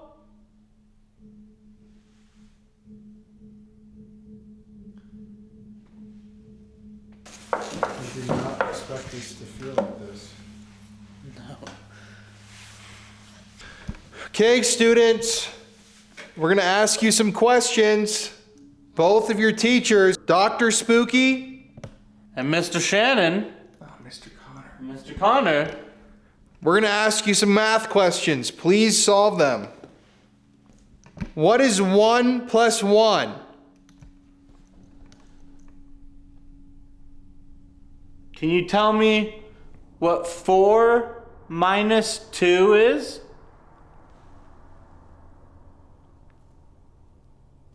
What's 3 plus 3, students?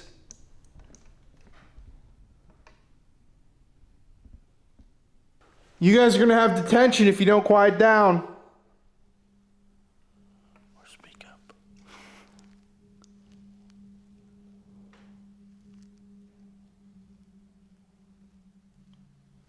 Can you tell me what your name is back there? What'd you guys bring for lunch today? We don't cook here, so what do you have in your sack?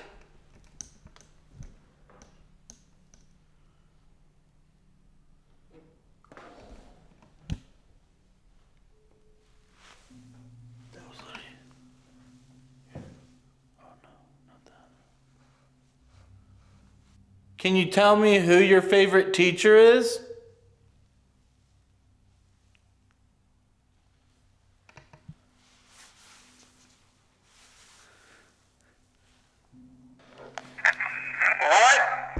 What is 1 plus 1? Can you tell me what 4 That kind of shit minus too. 2 is? Am I going crazy? What is 1 plus 1? Can you tell me what 4 minus 2 is? What's 3 plus 3, students? You guys are gonna have to touch you if you don't calm down. Can you tell me what your name is back there?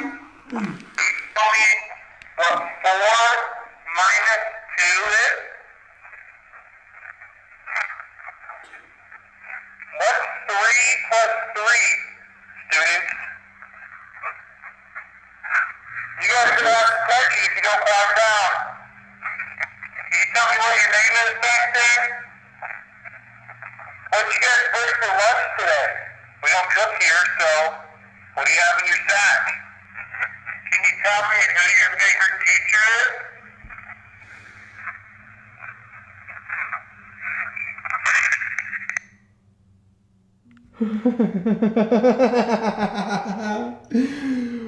Who was that we just heard? Can you make a noise in here for us?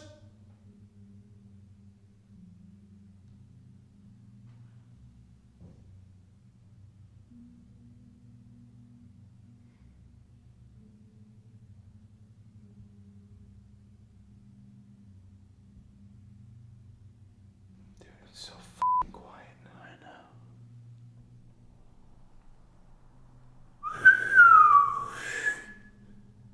Can you do that? My fucking lips are so dry. Dude, it's so dry up here.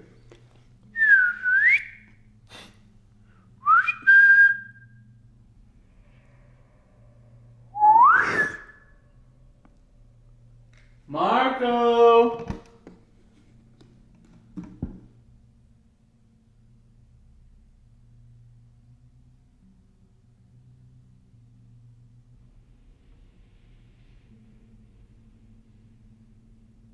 Dude, it just got so quiet in here. Like, complete silence, y'all, after that session. Isn't that a little weird? All right, guys, so it's currently almost 3 a.m. We are both really tired, Connor and I both. had some incredible poltergeist activity already upstairs and down here. I mean, the fucking footsteps, the banging, the door slamming. Crazy immediately right off the bat. But I think that what we're going to do now is an Estes method session. We're going to go to the boys' bathroom where Steve said he didn't like to go in alone. And he said he hated it there. The woman said she, or he said that woman who stayed here couldn't even be in the place for 10 minutes. That's where we're going to end our investigation. But I mean, this was incredibly intelligent. The spirit box was incredibly intelligent. It seems like there's kids here, nothing scary, but still, when you hear loud bang, you hear loud footsteps and doors slamming, you get a little freaked out, right? Yeah. To say the least. Should we go to the boys' bathroom?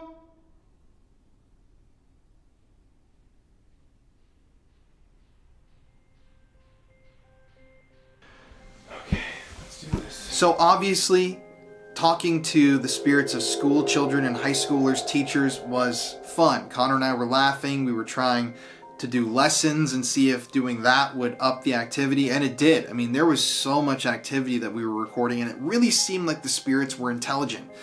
But there was also this darkness that was there. There was something lurking in the shadows, something that slammed that door, something that was running across the floor upstairs of the locked building. We had this whole place padlocked, and it's got, barbed wire and everything. So there was nobody in there. And it really seemed like the good thing was trying to keep us away from the bad. But we decided we had to confront this thing face to face and go to that bathroom where people refused to stay in alone, to see if we could get that negative energy to tell us exactly what the happened in that bathroom. Hey everybody, it's Colin here. Thank you for watching today's video. Hello to all the new subscribers, and hello to the rest of our beautiful, wonderful, spooky family. As you know, every single week here on the channel, we give away a free gift bag to one lucky viewer of the show. And this week, to enter the contest, all you have to do is like today's video. Let's smash that like button and comment, "Let's go to school," in the comments section below. I'm going to give you all 10 seconds to do this now. 10, 9, 8, 7, 6, 5, 4, 3, 2, 1. So go comment. You can comment multiple times. It helps the video so much. But anyways, let's get back to today's video. Thank you for listening to my little spiel. I love you guys so much, and stay spooky. We're now in the boys' restroom here in the Goldfield High School. Now this is where Steve earlier said this is the one room he wouldn't be in alone. I heard that loud.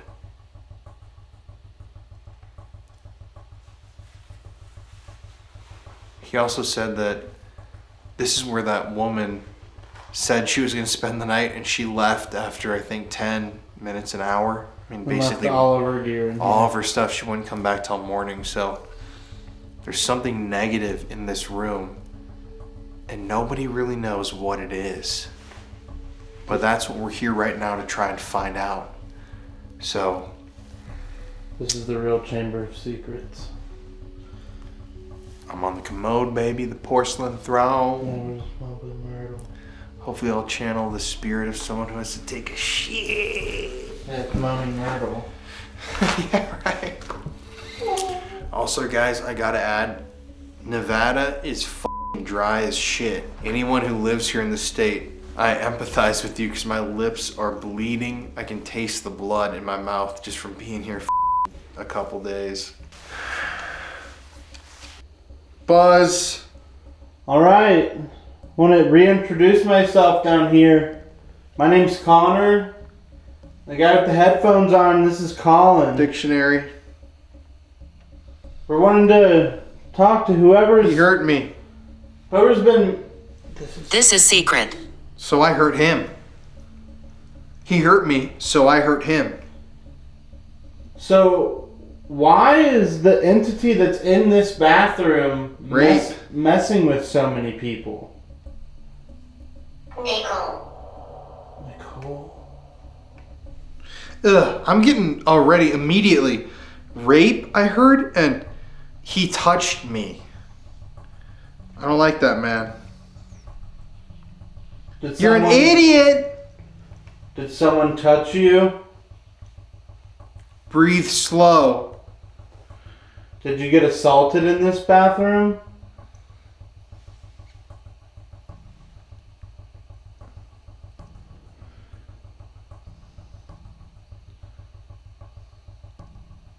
Painful. I took it out on him. Is this Nicole that I'm talking to? I feel a cold breeze on my neck. I don't know if you're feeling that, but I'm definitely feeling a cold breeze. Which is wild because this is all boarded up. 30. 30. Who are you? I've forgotten. You feel like you've been forgotten in this place? We're still here. Please remember me. That's the goal. We don't want to lose anybody who's been here. Want to keep this place. He's John.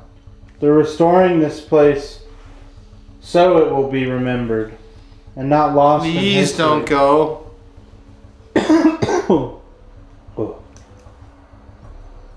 So this is John? He tickled me. I died in my sleep. So you went to school Heart here? attack. Died in his sleep. Heart attack. Did you go to school here? Look to the left. It's unsettling. Emma. Emma. So is this Emma or Nicole? Helped me.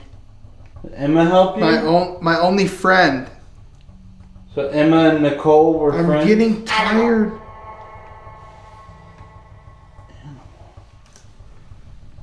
Please don't let him. What happened to Oh, him? I'm coming. So why have you been scaring Get people? down. Why have you been scaring people that come in here? So many kids. They're all different. There's a bunch of kids in this school still. You've heard me. Yeah, I've been hearing a lot of people in this school tonight. Just don't let them. Legion. 80. Ugh. Better not touch me. So is there someone that was messing with the girls in Older. this school? An older person?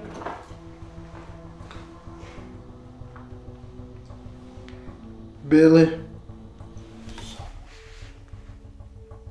Suffered. So someone suffered in this bathroom? Grace. There's a couple. Couple people suffered in here. I'm really sorry that happened. Don't tell them. Who's I this? feel two distinct voices, a young boy and an older man. Who's the older man? He's longing for it. I really don't like the way that you're talking to these children. You look good. Yeah, I don't like the way you're talking to these children at all. Let people know. Please. It's crazy. It's like a kid saying something bad happened to him and someone's trying to shut him up. Quiet. So why are you trying to be all big and bad? I'll beat your ass. You're not gonna beat shit. Who are you? If you're gonna be all big and bad, you need to tell me your name at least. Listen. 1923. Person. Listen, person. You gonna say something? Brother. What are you gonna say? Come lick me. No, not gonna do that. Where are you? I've seen your ass already. You saw me walking around? Saw me come by here? Biscuits. Why won't you tell me your name? Stop. Why can't you tell me your name? I don't know what you're asking, but I'm getting the vibe someone got raped in here. Something bad happened. Yeah, that's what it sounds like. Who did that to you? Both of us. Both of us got raped. He took the bus. What's your problem? Why do you like to hurt kids? Oh, I just got chills.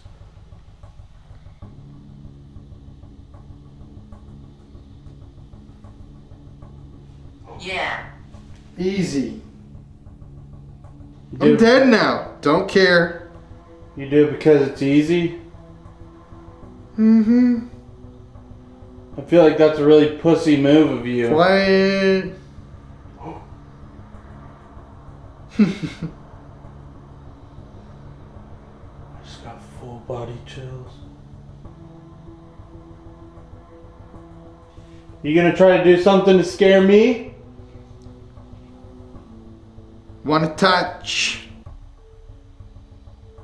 Ugh, I don't like any of these words. You're gonna try to touch me? Uncertain.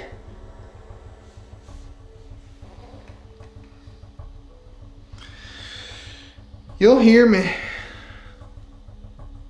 I'm here. By the way, definitely the most dark energy I've felt. He was right about this room. Come on. I missed my rounds. If you're gonna do something, do it. Oh, I died in World War II. Damn. You're saying really Lisa. True. Oh. Oh. Oh. What? What? Something like touched my arm, and then I heard a loud ass bang. I'm feeling weird Like in here. this, dude. Oh. Oh. Oh. Hello?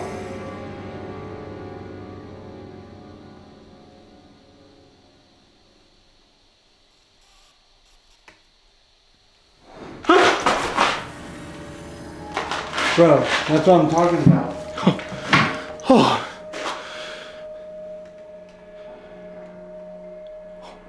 What the f was that? It sounded like a fucking chair.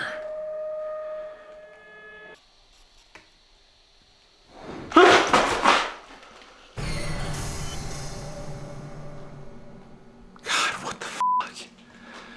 Lock. Fuck. I was just gonna ask if someone broke in here. I don't like it. Did you hear that? Dude, it feels weird in here.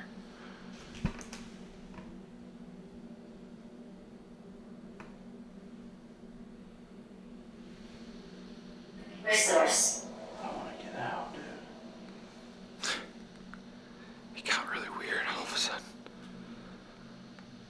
I think something bad happened in I here. called it a pussy. Hello? I just want to make sure no one broke into this building.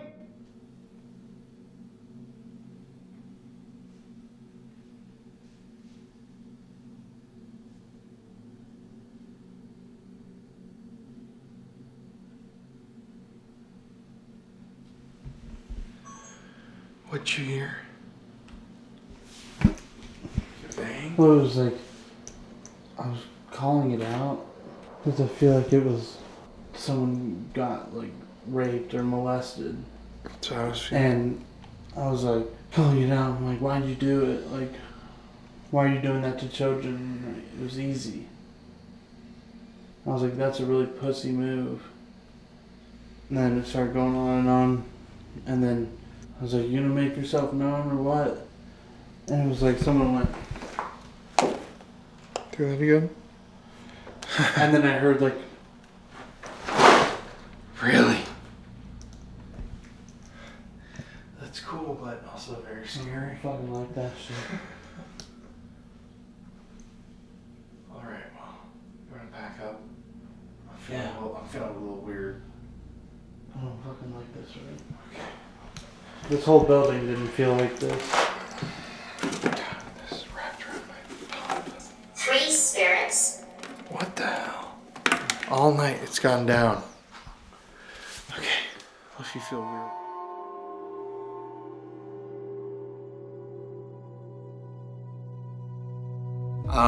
This place is a very, very interesting place. I mean, just the city alone of Goldfield.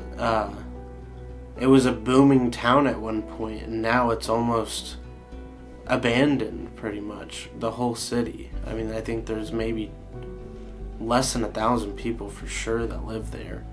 And so there's just so much that went on in this city. And I mean, the high school too. I mean, it's a ghost town. Like, there's so many spirits that are still left behind in this place that I think we were able to talk to that night. Definitely an interesting experience because we did experience some lighthearted stuff, but then also some really dark stuff at the same time. But I will say, at the end of the day, this place is definitely haunted. So at the end of the day, the Goldfield High School is very haunted. You can feel it the moment you step in there in the daytime. The history is amazing, and we had a lot of fun, but it was also pretty damn scary. That's just how the paranormal is to me, because no matter what, if something bangs on a door or slams a door shut, throws something at you, you're gonna scream because it's not only surprising, but it's frightening because we don't know exactly what's causing it to happen, who we're talking to, or what it's gonna do next. But I'm super glad that we paid the high school a visit. Goldfield is such a crazy town with so many abandoned buildings out in the middle of the desert.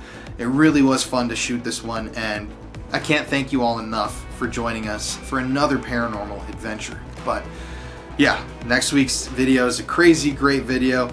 I love you guys so much. Thanks for tuning in, and stay spooky.